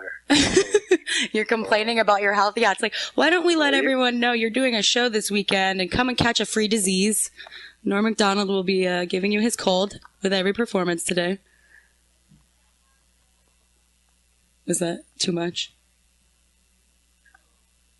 Hello? I didn't hear that. What? Oh, I said everyone can come and check you out and get a free cold from you. Oh, yes, I'll give them a cold. Yeah, that's nice of you. I'll give them a piece of Norm with every performance. Yes, exactly. So are you going to stay in bed today, or are you going to try to go out and see the city? I want to I take NyQuil. I took NyQuil last night. Ooh, you slept like a baby? I take NyQuil. Yeah, because I don't drink, so, like, NyQuil's, like, really powerful on me. Like, oh. I feel like all woozy, and then I wake up all, like, weird. You know? Like, what happened to you? Yeah, that's exciting. I'm not, like, a huge... I don't have a high tolerance for anything. Oh. Or do you use straight edge? Is that, the term kids use, right? Straight edge? No, I don't know what that means. What horrible thing is that? It means that you don't do any drugs or you don't drink or anything. You're sober. Straight edge? Oh, that's cool. Is that a term of derision, though, or do people admire them? They like it. I mean, the straight edge kids like it, but I think the party kids kind of tease them for it. But is the idea that straight edge is the new cool? Or I think the Dare people probably want it to be the new cool, but I think it just is like the D&D crowd are probably the ones that get the most credit for it. Well, nerdy people are cool now. Did you know that? It is, yeah, all the geek stuff. Would you consider yourself a nerd? No. I think they should, because nerds are getting all the women now. You know what I mean? They should have like a revenge of the jocks. Jocks can't get any ladies because, That would almost be entertaining. Yeah, the jocks are just left with like gnarly girls, but the nerds have all the classy, beautiful girls. Yeah. So. Well, I did just have a friend inform me that less attractive women actually do more things in the bedroom. They do what? They do more things in the bedroom, like they put out more. They do more stops. I'm getting a nod from someone in the cafe. Is this true? Would you agree? Well, I would say that in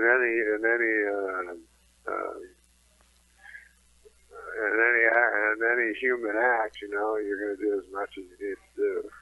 But they're saying it's like an evolutionary thing. Like the less attractive women need to try to keep their men, so they're putting out more stops or something. Well, yeah, it's not evolutionary. It's the same as now. You have to look at evolutionary. You're like, I better, I'm so awful looking. I better be the best person in bed that I possibly can. They're highly incentivized. Mm-hmm. Maybe them and the jocks can get together. They seem like two future unrepresented or unloved groups. Whereas beautiful women, they go, that's enough that I show up and you can lie down on top of me. That's what I've heard, yeah. It's just the dead fish syndrome. But I think that works with guys, too. I think really attractive men don't really have to work for it so they can just do what they want. What do you think? I guess that's true. Do you work for it, Norm, or you just normal, you don't care? You're attractive? Me, I find sex kind of a boring, repetitive kind of thing. I liked it in my youth when I was a boy, about 47. Oh, I see. So you're over it now. That's all right, You're no Hugh Hefner? You're not I out used to think, to me, it's funny, like, people go, man, that guy's the coolest. I think he looks like an idiot. Like, I wouldn't want to be a 100-year-old man walking around with 7 little young, beautiful girls. I feel like an idiot, like they were playing me for a sap. Yeah. Exactly. Like, how can you not see them? They're so creepy. It's just like the age difference. It's not weird when she's 7, or it's weird when she's 7 and you're, 30, but when you're 70 and she's 20, it's okay. Yeah, that's a good point. Never thought of that. Yeah, you're right. Well, you're doing a show this weekend. Unfortunately, I was going to pretend to let you know that I was ovulating, so I was gonna, let you know it's a good thing you're not here because I'm more attractive to you. You just can't resist it. But you're telling me you're not even attracted to anything right now. So that's a bummer on my part. I'm ovulating. Women a week before their period, they ovulate, so they give out more hormones. Our breasts get a little bit larger. Oh, yeah. And men, unintentionally, you get more attracted to us. You can't really fight it. So I was just going to be like, you can't resist me right now. I'm ovulating. Get a whiff of what I'm, giving you. But you're telling me you don't even care. Well, one thing I'm telling you is I hate knowing all that stuff. Like, about women's things and stuff. I go, can't that be mysterious? Never, tell me. There's still things I don't know. Like, people bring it up. You go, no, don't you understand? And every month I'm like, no, it's cool, whatever. But you just don't want to know. Because, I have a vague understanding, sort of, that, the less I know, the more I enjoy it. I see. So I understand you're... Not thinking of it as in a biological way. Helps me. You would just prefer... I'm sorry, you just got joined. We have our other co-host. Meat Hook. Norm, we hung out last night. You're a badass. Oh, yeah. Did you hang out with him last night? Yeah, he was awesome. Let's talk about the show last night. It was awesome. The show was fun, man. Dude, it was rad. And on Thursdays, I do a lot of stuff. I just talk a lot and see what comes up. It was awesome. He just he was fucking with the people's heads at the end, and he just went on for an extra hour or so. Are you serious? Yeah, it was pretty amazing. We did a couple hours last night. I'm wandering around while I'm talking to you guys. Are you? Are you lost? Are you deranged? No, I'm lost. I'm not going to lie to you. Tell us where you are. We'll locate you. We'll find you. I don't know. Arkin and Larkin? Just stay away from Market. You don't want to run into the homeless people.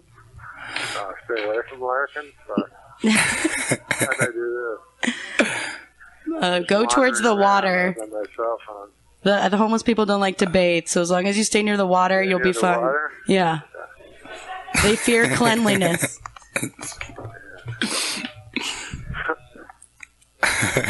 So, all right, no. I said, all right, Norm, you're doing this tour. How long are you doing this tour for? I don't know. It's like every week. Until you drop dead of this disease, or until you are you working on something else? I saw something you might be hosting the poker show. The what show? Poker? You doing something? I did that. I don't know. Well, poker right now is like there's a lot of issues with online poker, so I don't know how. I know my mom. I think poker's going to do because it's all a big thing now. Yeah, my mom actually met you once. She's a semi-pro poker player. You bought her glasses. She's a semi-pro poker player? She is, yeah. She's retired right now. She's on a leave because she's taking care of my sister's baby. She's playing a grandma role, but yeah. That's pretty cool. Isn't it fun? I know. Well, you play poker. You enjoy it. A little bit, yeah. I enjoy it. You play? I actually have played a couple times. I went with her once to a tournament, but I don't, I watch it more than I play it. I'm a voyeur. What can I say? I got you. I see a boat from where I am now. You see a what? I see a boat from where I am. Oh, then you're safe. The homeless people will stay away. I'm going to ask someone a question, okay? Hold on. So you hung out with him last night? Norm's awesome. Yeah, he was at the bar. We went and saw his show last night. What are you... Maybe that one? Is that the cannery? It's the cannery. That's what Oh, you're by the piers over there. I'm getting it. Watch out for the peer pressure. So I don't get lost in the middle of the Bay Area. Yeah. If you want to see some local... I know I'm in the area, but there's a bay because there's a bay here. It's a bay there, you're right. If you can see the Golden Gate Bridge, it is the most popular bridge for people to commit suicide. Where's the Golden Gate Bridge? Oh, yeah, there it is. The red thing? Beautiful. It's red. Yeah. It's like the red. Why do you call it the red thing? The red thing, yeah. There's like a debate between those two finalists, and you're sticking with the red thing? Hey, I told you I'm ovulating. I know that's too much information, but... The red thing, yeah. That's what it all goes to know very little. I just let you know. Well, I was going to tell you that the Golden Gate Bridge, the red thing, is the most popular bridge for people to jump off of and commit suicide. So you could do some... Yeah. They have a book, Suicide Note, Suicide Notes, something like that. It was just all there's like 500. People were jumping off just to be the 300th and shit, toothaches. Oh, you talking about the movie? Oh no, there's its actuality. They took all the suicide notes from the Golden Gate Bridge, like suicide, and put them in a book. I saw a documentary where it was just people that survived. Oh yeah, I saw that too. I know what you're talking about. Yeah, That's hilarious. And you know what they all had in common? They all have what? They all had in common that did it. Oh. They all regretted it moments after. Before they hit the... Everyone. Everyone that died did too. They should do a documentary on that. You know what I think is also interesting? I looked into we're still promoting your show, but I looked into being a suicide hotline worker, to try to talk people out of it. I did. And they don't pay you to do this. It's completely volunteer based, and you have to pay $50 or something like that to take a course. So for you to be in a position to save someone's life, they don't want to pay you, and you need to sign a contract, and you have to pay to do this. Yeah, it's crazy. It's pretty ridiculous in my opinion. So, when is that show I'm doing anyway? Well, we're giving away tickets to your show on Sunday. Giving away tickets to the show? We are, yes. This Sunday. It's going to be out of control. You did a good job last night, I guess. You went over the time? It was pretty rough. 2 hours last night. Yeah, how did it feel? How was the crowd? It's so hot out here. I'm in downtown San Francisco. And, did you enjoy the crowd, everything? It was good? Yeah, everything was good. It was fun. Are you going to try to do any sightseeing today or anything like that? No, I'm not going to see any sights. I'm tired. Yeah, trying to avoid it. Get some emergency. I gotta drink NyQuil. Drink like Dayquil. You want Dayquil for the daytime. Dayquil, that's true, yeah. And so you're doing the show all weekend long. You're going to be spreading your disease through Sunday. Saturday, Sunday. Who's opening for you, do you know? Larry Bubbles Brown. Yeah, a veteran of the Bay Area, the area around the Bay. Crazy Legs. Isn't that was from what was the movie Crazy Legs? Isn't that his name? I have no idea. Skinny Legs. Crazy Legs. Yeah, All right, moving on. I do also know that your birthday is coming up. I think it's on Monday, right? Oh, are you still? Hello? Yes. Hello? Is your birthday coming up on Monday, right? Yeah, I lost it. Oh, no. Did you lose it? Did you not hear me? Check. Norm? Hello? Hey, Hello? Can you hear us? Don't stay away from the bridge. Don't go in the water. Don't go overboard. Avoid the seals. They bite. Oh, no. Can you hear us? I think we lost I him. think we lost.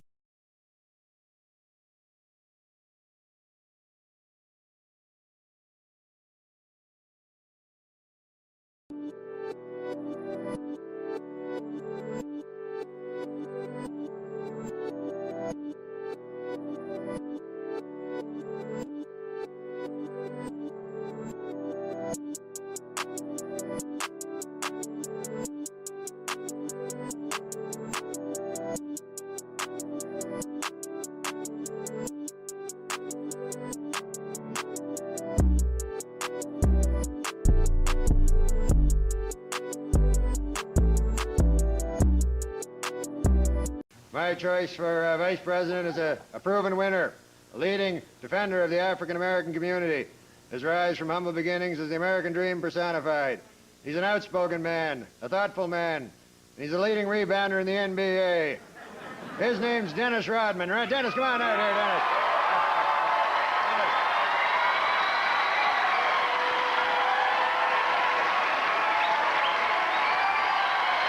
Jim Miklaszewski's from NBC News. I'm not a sports reporter, but to my knowledge, Mr. Rodman has never evinced any political desires whatsoever. Why have you asked him to join the Republican ticket? You know, I'm running for vice president. And if you don't like it, well, you can just kiss my ass. Right, Bob?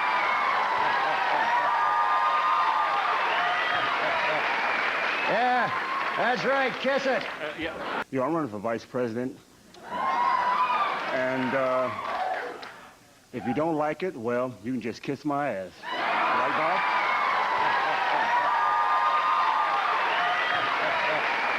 Yeah, that's right, kiss it. Yeah. In his controversial new book, Bad as I Want to Be,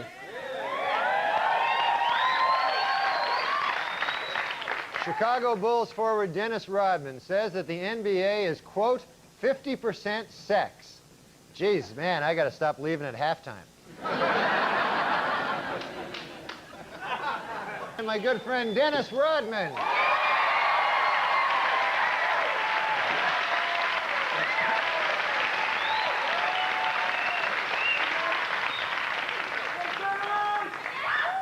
You're not wearing any clothes. You're completely naked.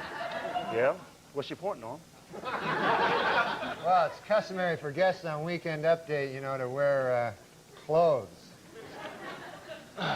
Well, because I'm nude, does it bother you? Well, that's not the issue here, you know. Does my nudity frighten you? No, it doesn't frighten me, but if you plan to be here next fall doing book reviews, I expect to see a major attitude adjustment. You know, and while you're at it, a more conventional hairstyle and some clothes, for God's sakes. You're going to have to learn that there is such a thing as rules, Dennis Rodman. Rules. Do you understand that? Sure. I understand. Well, good.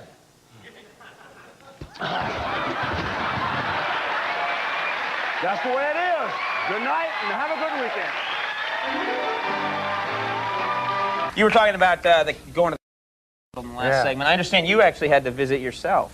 Yeah, the hospital. I went, what happened was on the show, on the Saturday Night Live show. Yeah, that show. Yeah, I know that show. I was on that, and Dennis Rodman was a guest. Dennis Rodman, right. And so we thought it'd be funny if he headbutted me, you know? Mm-hmm. So he headbutted me, but he did it really hard, you know?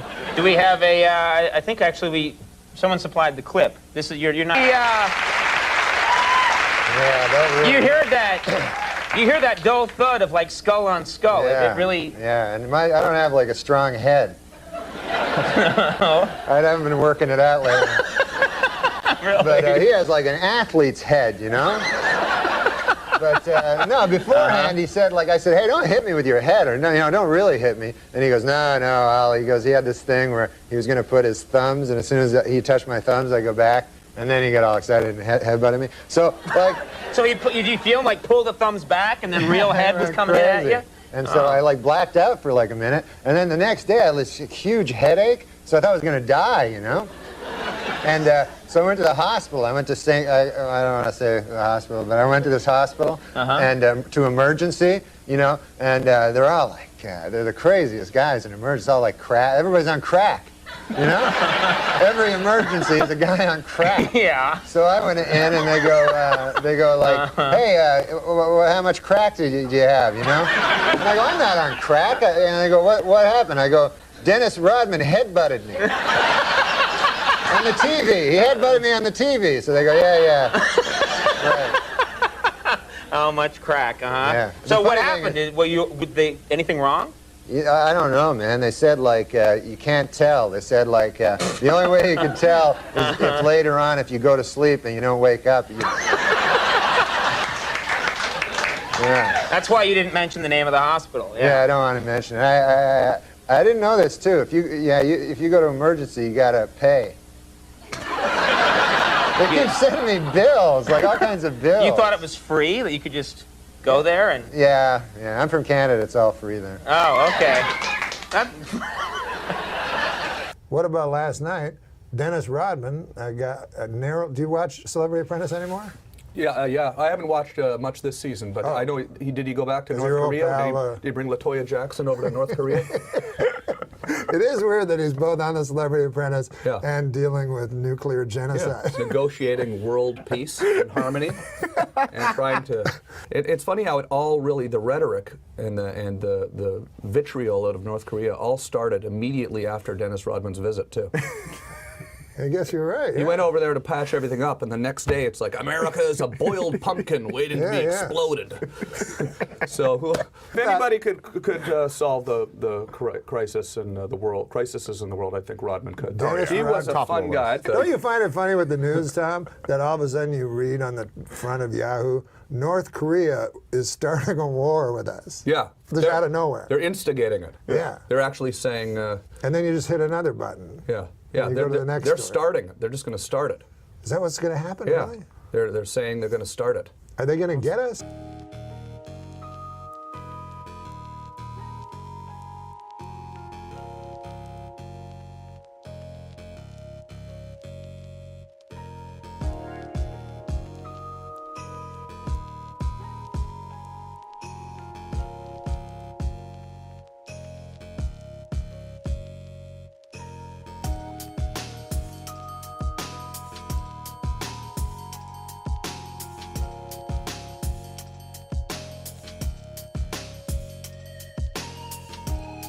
About your friend. Hey, you're not going to believe this, but Bill Maher is giving away the solution to all our problems for free. He is, isn't he? Norm MacDonald died yesterday. Did you know Norm well? Not well. No one knew him well. Yeah, no one knew him well. I worked with him. I spent a great deal of time with him, and I feel like I never knew him at all. But huge fan. Mm-hmm. A guy who was not afraid to be too subtle for most people. That's ballsy. You know? He did the jokes he wanted to do. I love that. You believe in Lord? I do. You do? Are you religious? I believe in God. I do too. That's as far as I go. Yeah, me too. And I don't need your buddy Bill Maher telling me I'm an idiot. I don't like when atheists say all that shit. It pisses me off too. I'm glad you said that. They don't know shit either. I want you to shut your fucking mouth. Yeah. Who asked you? I've never got the answer to the one question, which is why? Why Connecticut children? Why? Why a bomber in Boston? If there is a God, he's omnipotent. Yes. If he's omnipotent, he could prevent it. Yes. Why didn't he prevent it? I don't know, man, but you got to don't stop get in. hanging out in that hot tub with Bill Maher all the time and get some. It sounds like you got a God-shaped hole in your heart. What the hell are you talking about? Interesting thing. Some comedians, Larry, I feel, a comedian, what he should be doing is being funny. That should be his goal, to be funny. I feel some comedians, their goal is to be smart. And the funny is like a collateral thing. They want to be seen as smart. Your friend Bill Maher, for instance, you know, he wants to be seen as an intellectual. Dennis Miller. Nobody likes a guy smarter than them. That's the worst guy you can be. A guy smarter than the audience. They're going to hate you, you know? Yeah, it's a very good observation. All right, let's talk a little bit about China because, Paul, you are an expert. This is your book. As you can see, it looks like many of the menus that you get in restaurants. I said it had to look like a Chinese menu. It really does. It must look like exactly like a menu. But I know you know a lot about it, and I don't, but here's what I think. Don't be silly. I heard you speaking Mandarin backstage. Clinton just re-upped the most favored nation status, which some people have said we shouldn't do. They say we should break off relations with China because China, admittedly, has, you know, as bad a human rights record as Don King. I don't know. It's just bad. But China is a very isolationist country. Historically, they built a wall. I don't know if you know that. And if That's the Berlin Wall. No. That's a different wall. That's in Egypt. And if we break off with them, I think they'll just say, well, the hell with you, and go on doing what they're doing anyway. I think the only way to bring them into the family of nations, and I know this is what the president says, but not just this president, many others, is to engage with them. Why is that wrong? It's not wrong. We already owe them so much money, we can't break off them. We have so many slave laborers and little kiddies earning 10 cents a day to make tennis shoes that we owe them a ton of money. We can't break off. I mean, they're not. Of course in other we words, can break off. Of course we can break off. First of all, the president himself in 1992 attacked President Bush for coddling the butchers of Beijing. Do you remember that? Well, now that here was we during are. a campaign. He doesn't just want to extend most favored nation status permanently. He wants to toast them, celebrate them, honor them. I mean, can't we just trade with them? Do we have to respect them in the morning? But the whole world, it's tough. The whole...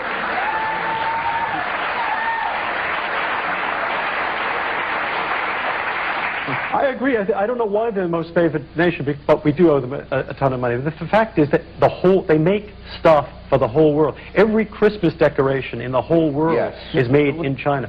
Forget Nikes, you know. Well, that lets you know that the issue is money. Clearly, the issue has to be money. I was telling Ariana, I saw a documentary that really detailed the whole events in Tiananmen Square. I mean, and this was some really deep stuff. And if anyone saw that, you know, they would say, well, this is wrong. How can we support any regime or any government that supports this? It was like 2 weeks of Kent State, you know, day and night. But when it's not like, clearly the issue is money. You approved of Tiananmen Square, so did Al Haig. Everyone's saying that doesn't make it right. No, it's not right. No, it's not right. I think it's despicable. I think it's an abomination. I think it's an abomination. I don't think we should give them most favored nation. I agree with you. But why not? Because if we break off, other people will trade with them, and they won't change. Everyone trades with them. Isn't it hubris to think that we can change China any more than China could change us by making campaign contributions? Do you know what's the percentage? Well, we're bending. It's not just that we're not doing anything. We're bending over. The whole world is bending over for them and saying, "Do it to me." It's not. On that note, Norm, stop. But it's a fact. It is a fact. It is a fact. Because Clinton has a single-faceted policy, which is just trade, nothing else. But also, do you know what percentage of our exports goes to China? Just 2%. So this is a big myth that somehow exports. Yes, only 2%. That's not much. And on top of it, please explain to me why we don't give most favored nation status to Cuba, Vietnam, Cambodia, Laos, but we give it to China. It doesn't make any sense. Because they got money. Cuba, it's bucks. Just like what about Saudi Arabia? They have human rights violations there, but they have oil. We don't even hear a peep out of that. Well, that's where it's uneven. The policy is clearly uneven. And, I mean, you'd think that someone should come out and say this is what it is. But they what I won't. find amusing is that no one knows. If people approve and say, Tiananmen Square, that's all right. But they don't know how many people got killed. They say, it's all right, might have killed a few. But no one, even Kissinger, brain that he is, doesn't know how many people got killed, but saying, it's okay. Lee Kuan Yew of Singapore, they said, it's okay, you have to disperse the students. No one knows how many got killed. Well, how many, Mr. Expert? Well, I don't know. That's the whole point. If I knew. I'll tell you why nobody knows, because people forget a very important thing. The Chinese are a lot smarter than us. So it's hard to criticize. But some things we excel at that they don't. One thing they I've never seen a Chinese guy in a porno. You know what I mean? I got to take a break. We'll be right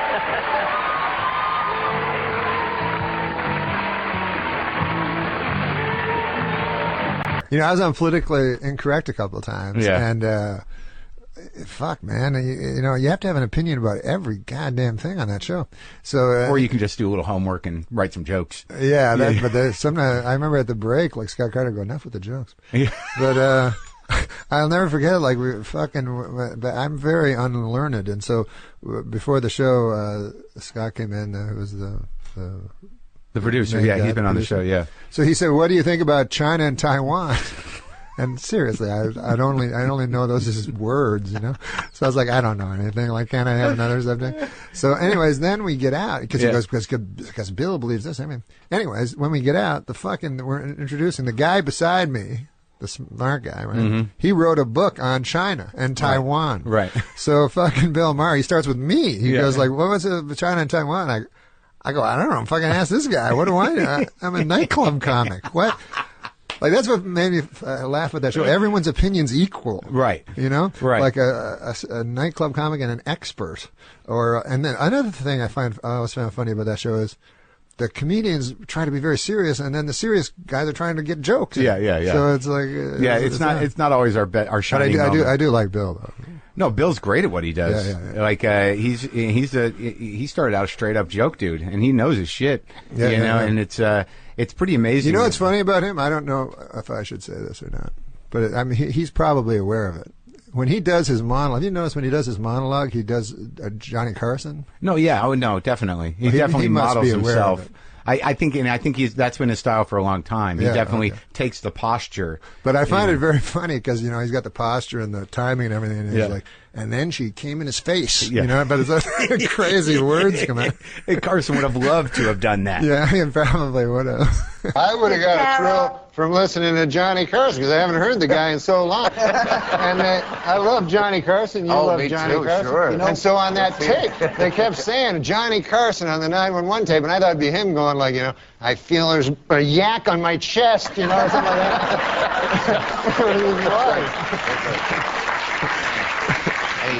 A spider monkey just peed on me. Can we get the paramedics here? But,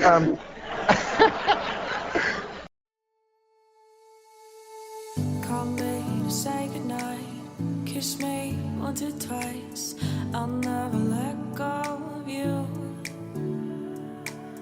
Follow me into your arms. Stay with me till Let's talk about the military a little, because an important ruling came down last week from federal judge Shira Scheindlin, who said that they could now buy at the PX on the base dirty magazines, if you will.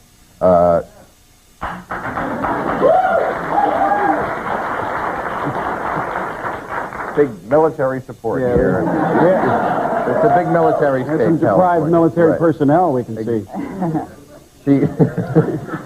She also included videos in the ruling saying they were also protected by free speech, although the plots were kind of thin.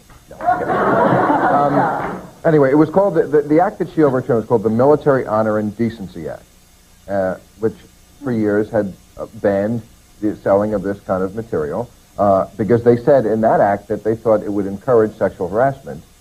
When now some people are saying maybe the opposite is true. A quick session with the pet of the month, and maybe that soldier is... You get sleepy. Don't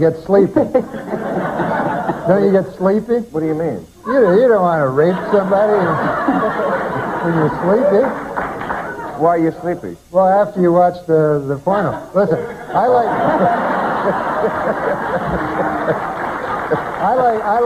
Norm, you have a strange metabolism. Maybe it's those B12 shots you got. Right. No, You're in high school. I like porno as much as the next guy, you know? And I probably like it. I probably like it 100 times as much as the next guy. But although, you know, I have been watching.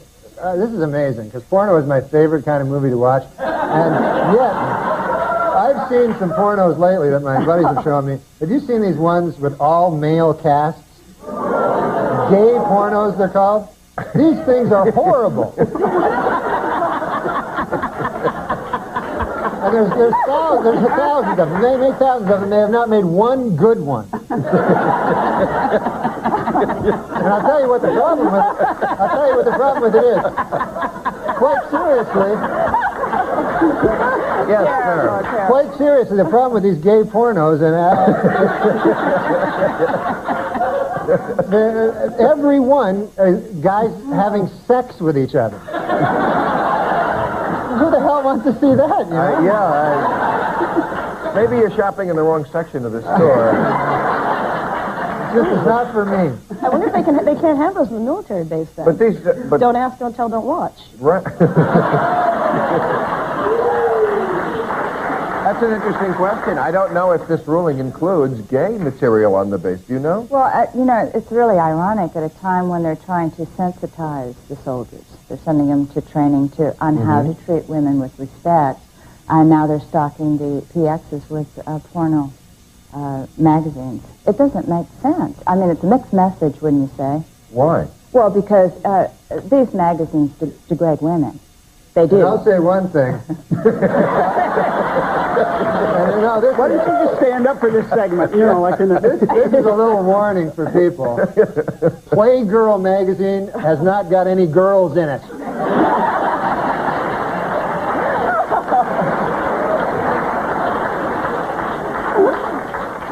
I give up. No, please, this hunk is done. But I don't see what you say. But they don't all degrade. You don't think Playboy well, degrades women? Well, I don't look at them. Obviously, I don't look at them. Well, then how can you speak I've with read authority about if you it, don't and look I have a general idea of what's Oh, going on. come on. Have you ever seen? Oh, you... Yes, I have, but I don't. I don't go out of my way to look for them. No, I don't. Well, Norm has some material in. Yes, I'll ask Norm next time. I'll call him and. He's got see thousands what of he thinks. videos.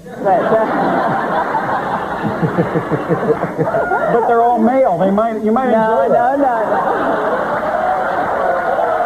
I also loved that I found out that he died after he died. Because to me, show business, we're here for you. You're not here for us. Now, I'm not judging anybody, but there are people who, whatever they're going through, they share it with the audience. Sometimes the audience loves that. I've never been in that camp.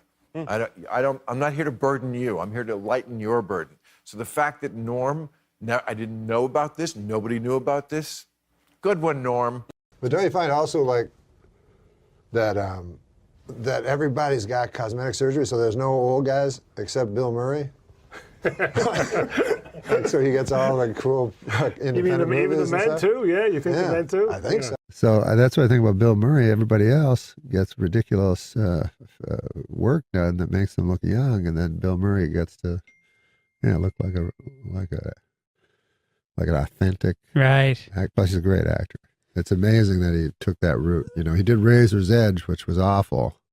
Oh yeah. But still, it was daring. Yep. Project, and I guess he just had all this money from Ghostbusters. Mm-hmm. And so he did the exact opposite of Dan Aykroyd. It was always funny, like Dan just kept chasing the big movies. Yeah, and then he did that crazy sitcom where he was a priest, and you're like, what happened here? How do you act in front of Bill Murray? I was nervous, and then I remember my wife came and joined us, and then Jason Sudeikis came. I texted Jason like, I'm at a bar with Bill Murray, and I was like, suddenly then we were talking, and then I remember at one point Bill Murray was talking about Strother Martin, the actor, and how he lobbied hard to get him to host SNL.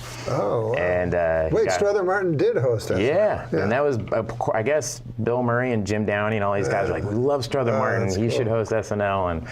And do you know Strother Martin? No, I don't know. He was in Paul Newman movies. Cool Hand Luke. What we got here is yeah.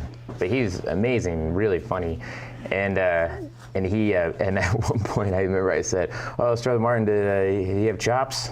And I just remember Sudeikis looking at me like, so I was like, I know. I've never said that before in my life. I'm so nervous right now.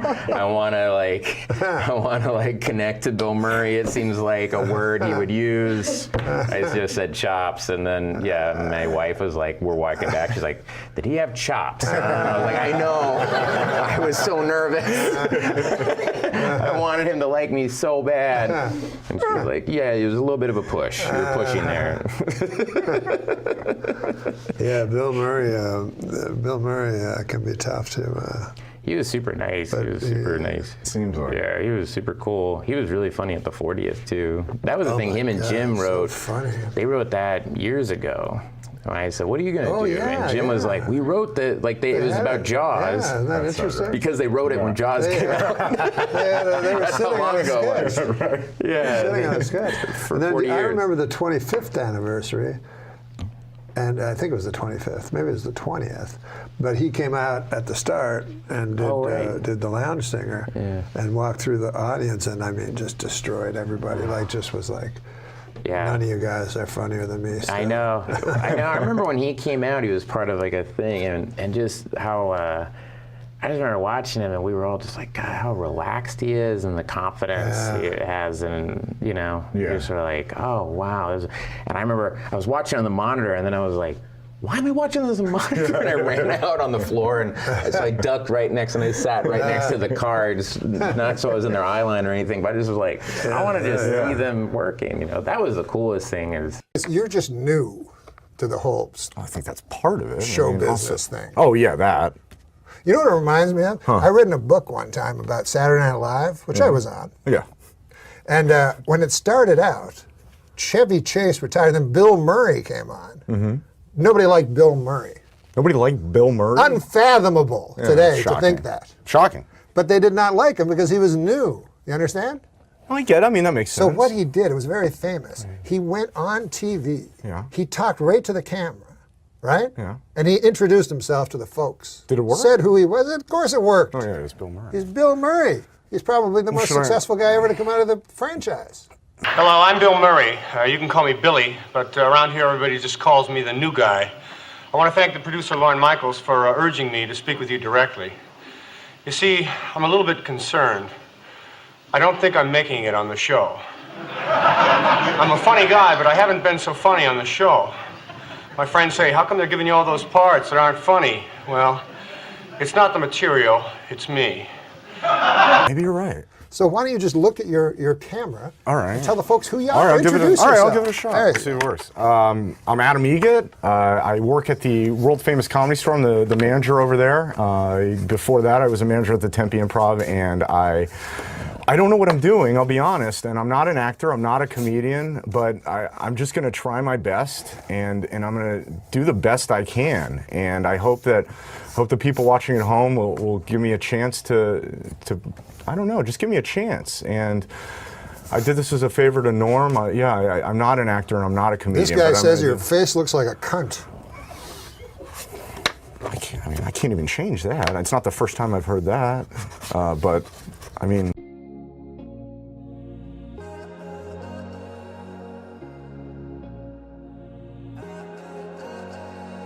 Try and crack your code every day.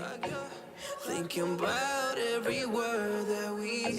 If you could see it in your heart to laugh whenever I say something, I don't care what it is, or if you can't laugh, think about my family and the father that I never really got to know.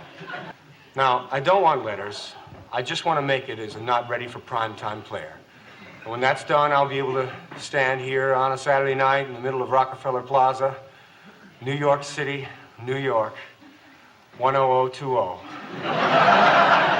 and say, Dad, I did it.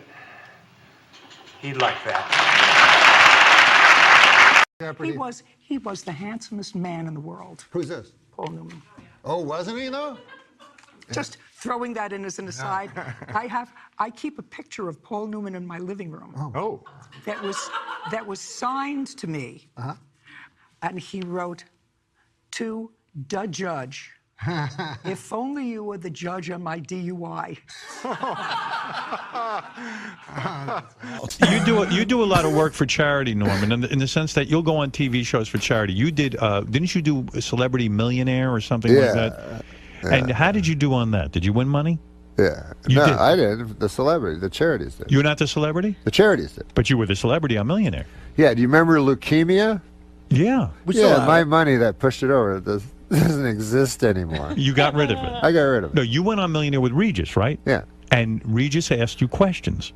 Yeah. And then you answered up to, do I have this right? $500,000 worth of questions. Yeah. Wow. Yeah, he won $500,000. Brainiac. Good for you. Yeah. I mean, you're pretty smart. 500,000 to get up to. That's pretty good. Norm's a smart motherfucker. But I'm not anywhere close to Brainiac. Well, Brainiac, of course, was invented on Krypton. He's a supercomputer. But I don't say literally. I'm saying you're comparing me. That's high praise. Because Brainiac, you could tell even from his head how smart he was. And he had tubes coming out of his head. I know, man. Norm picked Paul Newman's charity because Norm wanted to meet Paul Newman. Yeah. Is that true? Yeah. So you gave to his salad dressing empire kind and of thing? Also, it is a great The hole cause. in the wall. The hole in the wall game. How long ago was this? A couple of years ago? Yeah. So Paul Newman 26 years ago. So did Paul Newman call you personally and say to you, hey? No, he wrote a letter. Did he? Yeah. Look at you. $500,000 contribution. Yeah. And I could have gone to meet him, but then I was too afraid.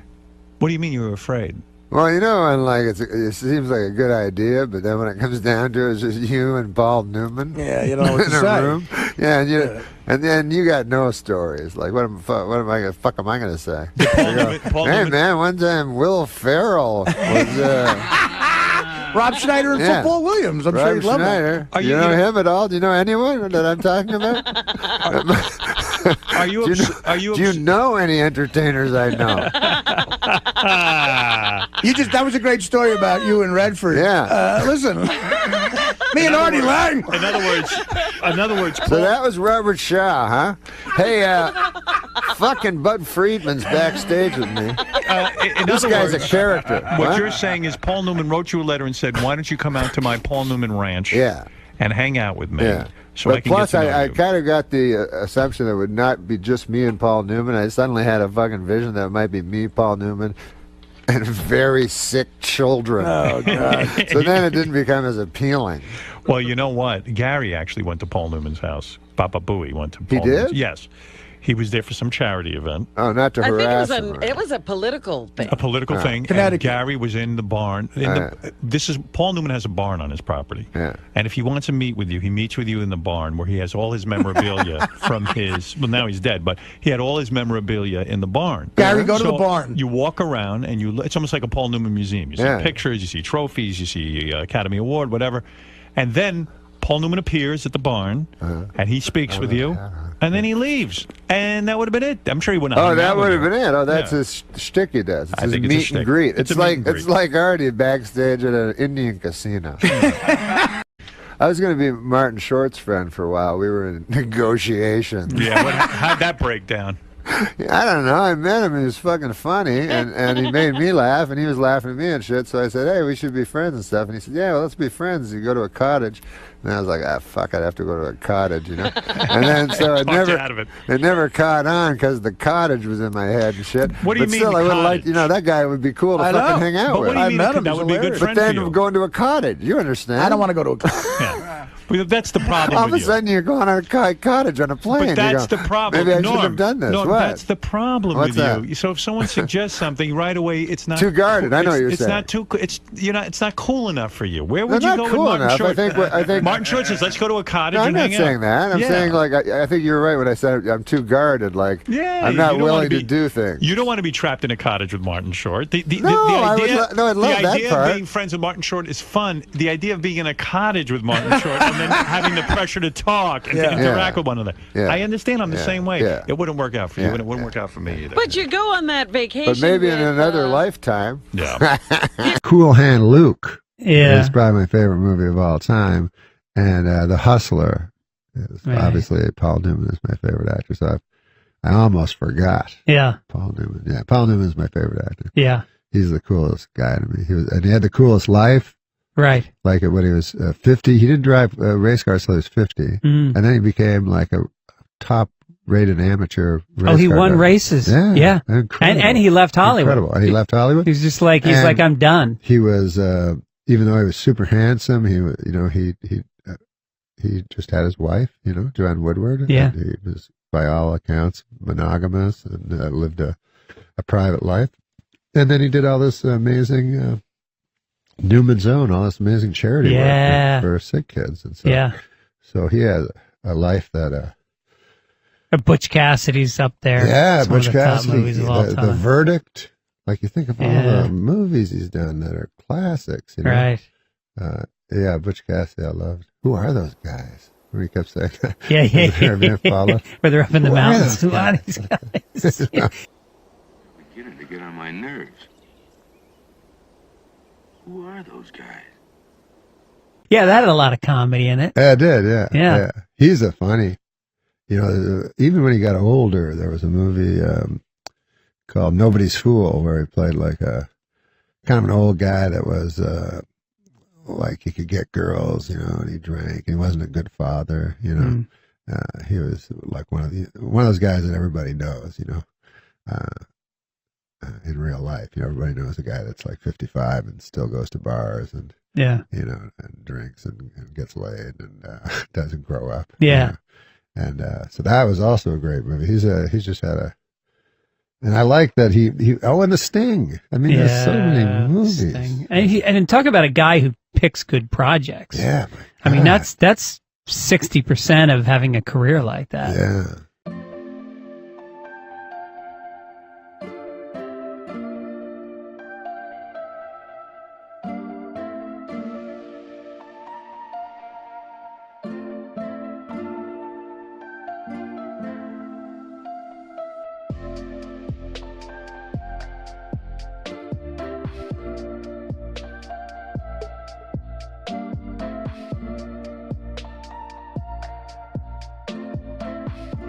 Good to see you, my friend. You too, Pally. How the fuck do you get $4 million? Where's that go? How the fuck do you get that? You got to blow a lot of dudes. No, here's how you get it. You sell a whole bunch of your other cars that you bought over the course of the last decade. Right. So that you can raise the money for the one car. So it's like sell 5 or 6 cars to raise some of the money for the one car. So is this like, you love this car? I did a documentary about Paul Newman racing, and this is the car he drove at Le Mans. So, which is a big deal. Did you meet Paul Newman? No. Oh, fuck. Yeah, sad, right? He invited me to, because I was on Who Wants to Be a Millionaire? Yeah. And that was my charity, right? And so I won $500,000. And Hole in the Wall gang? Hole in the Wall gang. Yeah. But I didn't tell them. So they just got a check for $500,000. $500,000. Should have got $1 million. So then, yeah. I want to get into that. So then, they keep sending me they want more money. Like they think it's like an alumni association. They think I'm a guy with $500,000 every fucking year. So, I'm like, no, I don't have $500,000. Yeah, this NORM MACDONALD, he must be some sort of shipping magnate or something. Exactly. I've never heard of him, but he evidently has very deep pockets and loves homeless children, so we should just keep hitting him up for money. That's exactly it. He was going to meet me, so he's my hero. I love that. Newman's your hero? Well, I love all his movies, and I love how he's conducted his life. Oh, boy, do I have a documentary for you. Really? Yeah. The one you made? Yeah, it's all about his racing life. Oh, that's awesome, because, I love that, I don't know how old he was, but he was 40 or something. He was, when he started racing. Yeah, he became late 40s. Became one of the best 4-time amateur national drivers. champion. Amazing. I got 2 of his championship cars 100 feet from here. And he's by all evidence, he was monogamous with Joanne Woodward. He wasn't a player when he was the most handsome guy ever. You know what I mean? You know what's weird? I just thought about Norm. I think you might appreciate this conceptually. We appreciate 2 dudes. We appreciate the guy who's been faithful to his wife for 47 years and never looked the other way with all the trappings of Hollywood. Yeah. And we then thus also worship at the altar of the guy who fucked everything that wasn't nailed down. Like, boy, that guy was serious cocksman. I mean, boy, he fucked everyone. We don't, but when someone goes, he fucked like 8 chicks over the course of 40 years, we go, I don't know about him. Well, you know, it's like if a guy, it's feast or famine in the fucking department. It's like if a one guy, chick or 180. If a guy gets divorced twice, he's kind of a loser. But if he gets divorced 9 times, he's a character. You know? Ladies' man. Yeah, hide the daughters when he comes into town. This is what I heard Larry King say to a guy once. The guy had lost his child. Oh, no. And Larry King goes, Paul Newman told me, you never get over it. It's like some unfeeling psychotic. Canadian, right? Canadian, right? Yes. Funniest, besides you, funniest comedian to come out of Canada? Norm MacDonald. Norm? Correct answer. We were talking about that before the show. Thank you. Yeah, I love Norm. Oh, he's so good. I mean, me doing stand-up, if you haven't heard a good comedy album lately, get me doing stand-up. That's not me, but that's the name of his Yeah, that's album. is that the one where he's in the blue shirt and the leather jacket? Is that I've seen the one on I've seen the special. It's one of his more recent ones, and oh man, when he talks about like Tiger Woods and OJ and is that the same one? Alcoholism is the best disease. Yeah, is that the same that's one? the one. Yeah. If you're gonna have a disease, because you get drunk. You should just do Norm's bits. I should just sit here and do Norm's bits here for a half You're both hour. from Canada. It's the law. You can steal it. It's fine. I think over the border you can do whatever you want. Have you met Norm MacDonald before? I got to work with Norm, and I guess I mean I hope he doesn't mind if I tell him because this is a very endearing. Last comic standing. No, I did. Right? I did That the was season less- before. Okay. But I got to work with him one week, and we. What did you do? Oh man, I watched every single set he did, and it was so cool. And we actually got. You know what? I already got into the story, so I got to tell it. Yeah, let's hear it. Yeah, that's fine. He wanted to get high. Yeah. And so I was like, okay, I don't really get high before shows, but afterwards, cool. And Sure. he's like, no, now. Well, when Norm MacDonald says now, right? You say yes. Yeah. Correct. And he goes and hands me the joint, and I was like, okay. And then he hands it back for a second hit, and I was like, no thanks. And he goes, what's your problem? And I go, well, I'm just worried I'm going to repeat a joke, and I still have to go up and bring you up because the opener was on, right? And I was hosting, so I still have to go up there and bring you up, and I just don't. I already did some jokes earlier, and I just don't want to tell the same joke again. And he goes, that's insane. You're an idiot. Smoke this. And so I smoked it, and then we go inside, and I'm so high. I go, I'm just going to bring you up. I'm not going to do any time. I'm just going to bring you up. And he's like, no, do a couple minutes. And I go, no, please just let me just bring you up. And he goes, no, do 5 minutes. This guy's doing really well. Give me, take a little, Sure. do a little time in between. you need a little buffer between comics. Yeah. Right. I said, okay. So I went up there, and I was so high, I was like, I don't even remember what I said in the Oh, first wow. half of my set, so I'm just going to tell jokes that I haven't told in years. And when I told a joke... So you told the audience, you let the audience in on the fact that you had been... No, the audience didn't know. They didn't know. So I would just tell... okay. Oh, so you just said that to yourself, I'm just going to do jokes I haven't done in 5 years. Yes, and I walked on stage, and I would tell a joke, and then I would watch the audience, and if they laughed, I would relax and go, okay, that one down. And I did that the whole set. It was horrible. I was so stressed out. And then I just said, ladies and gentlemen, Norm MacDonald. And I look over to my right, and there he is walking the opposite way. and the feature turned him around and pointed him to the stage. Over here, Norm. That's Norm. how high we got by accident. By accident, like you tripped on a joint. Right. But I mean, I love the peer pressure from Norm, though. That's awesome. It's like a high school and middle school all over again. And he's my hero. So Yeah. I just, for me, I was a little worried about him. But then he walked on stage and he opened it up with this great bit, and he was crushing. Right. He was destroying. And then he got the light, and then he started to wrap it up, and he started to tell the joke he opened with. And I started to freak out. I was like, oh no.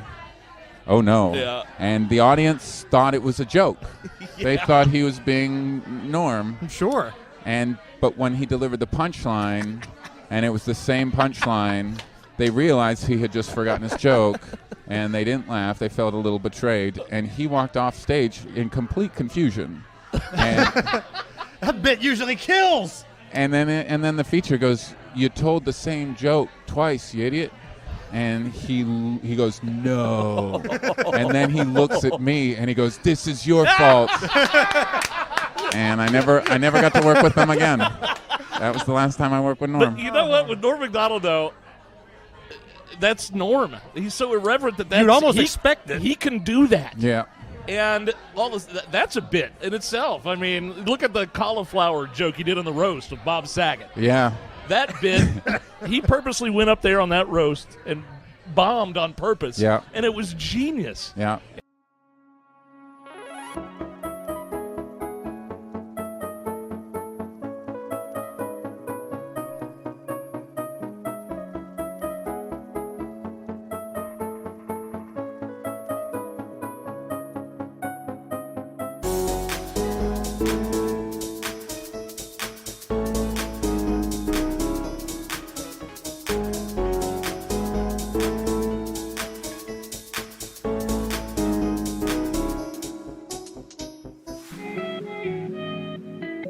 I saw your show 3 times over the last 2 days. The third time, last night, I was watching you, and in my mind, I was going, did he say that already this show, or was that the show before? And so does it ever get muddled in your mind?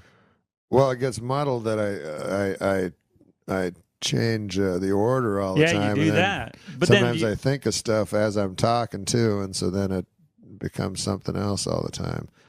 But do you mean, do I think did I say this during the set itself? Yeah. Yes, I've thought that before. But I've thought that when I used to think that when I did 2 or 3 shows in a row and on the same night. On the same night, yeah, and I had my set list because I mix myself up all over the place. I definitely go, oh my gosh, did I say that, or did I? Because something occurs to me and then it reoccurs, and then I go back to the first point, and then, yeah, sometimes I get confused as to, that's a scary feeling. Have you ever repeated yourself? I think I've repeated myself, because sometimes you can hear like a sort of a chitter, you know? A murmur. A murmur that goes sounds different than a laughter. And then what I do is I try to just repeat everything as if I intended to. That's my default position. Genius.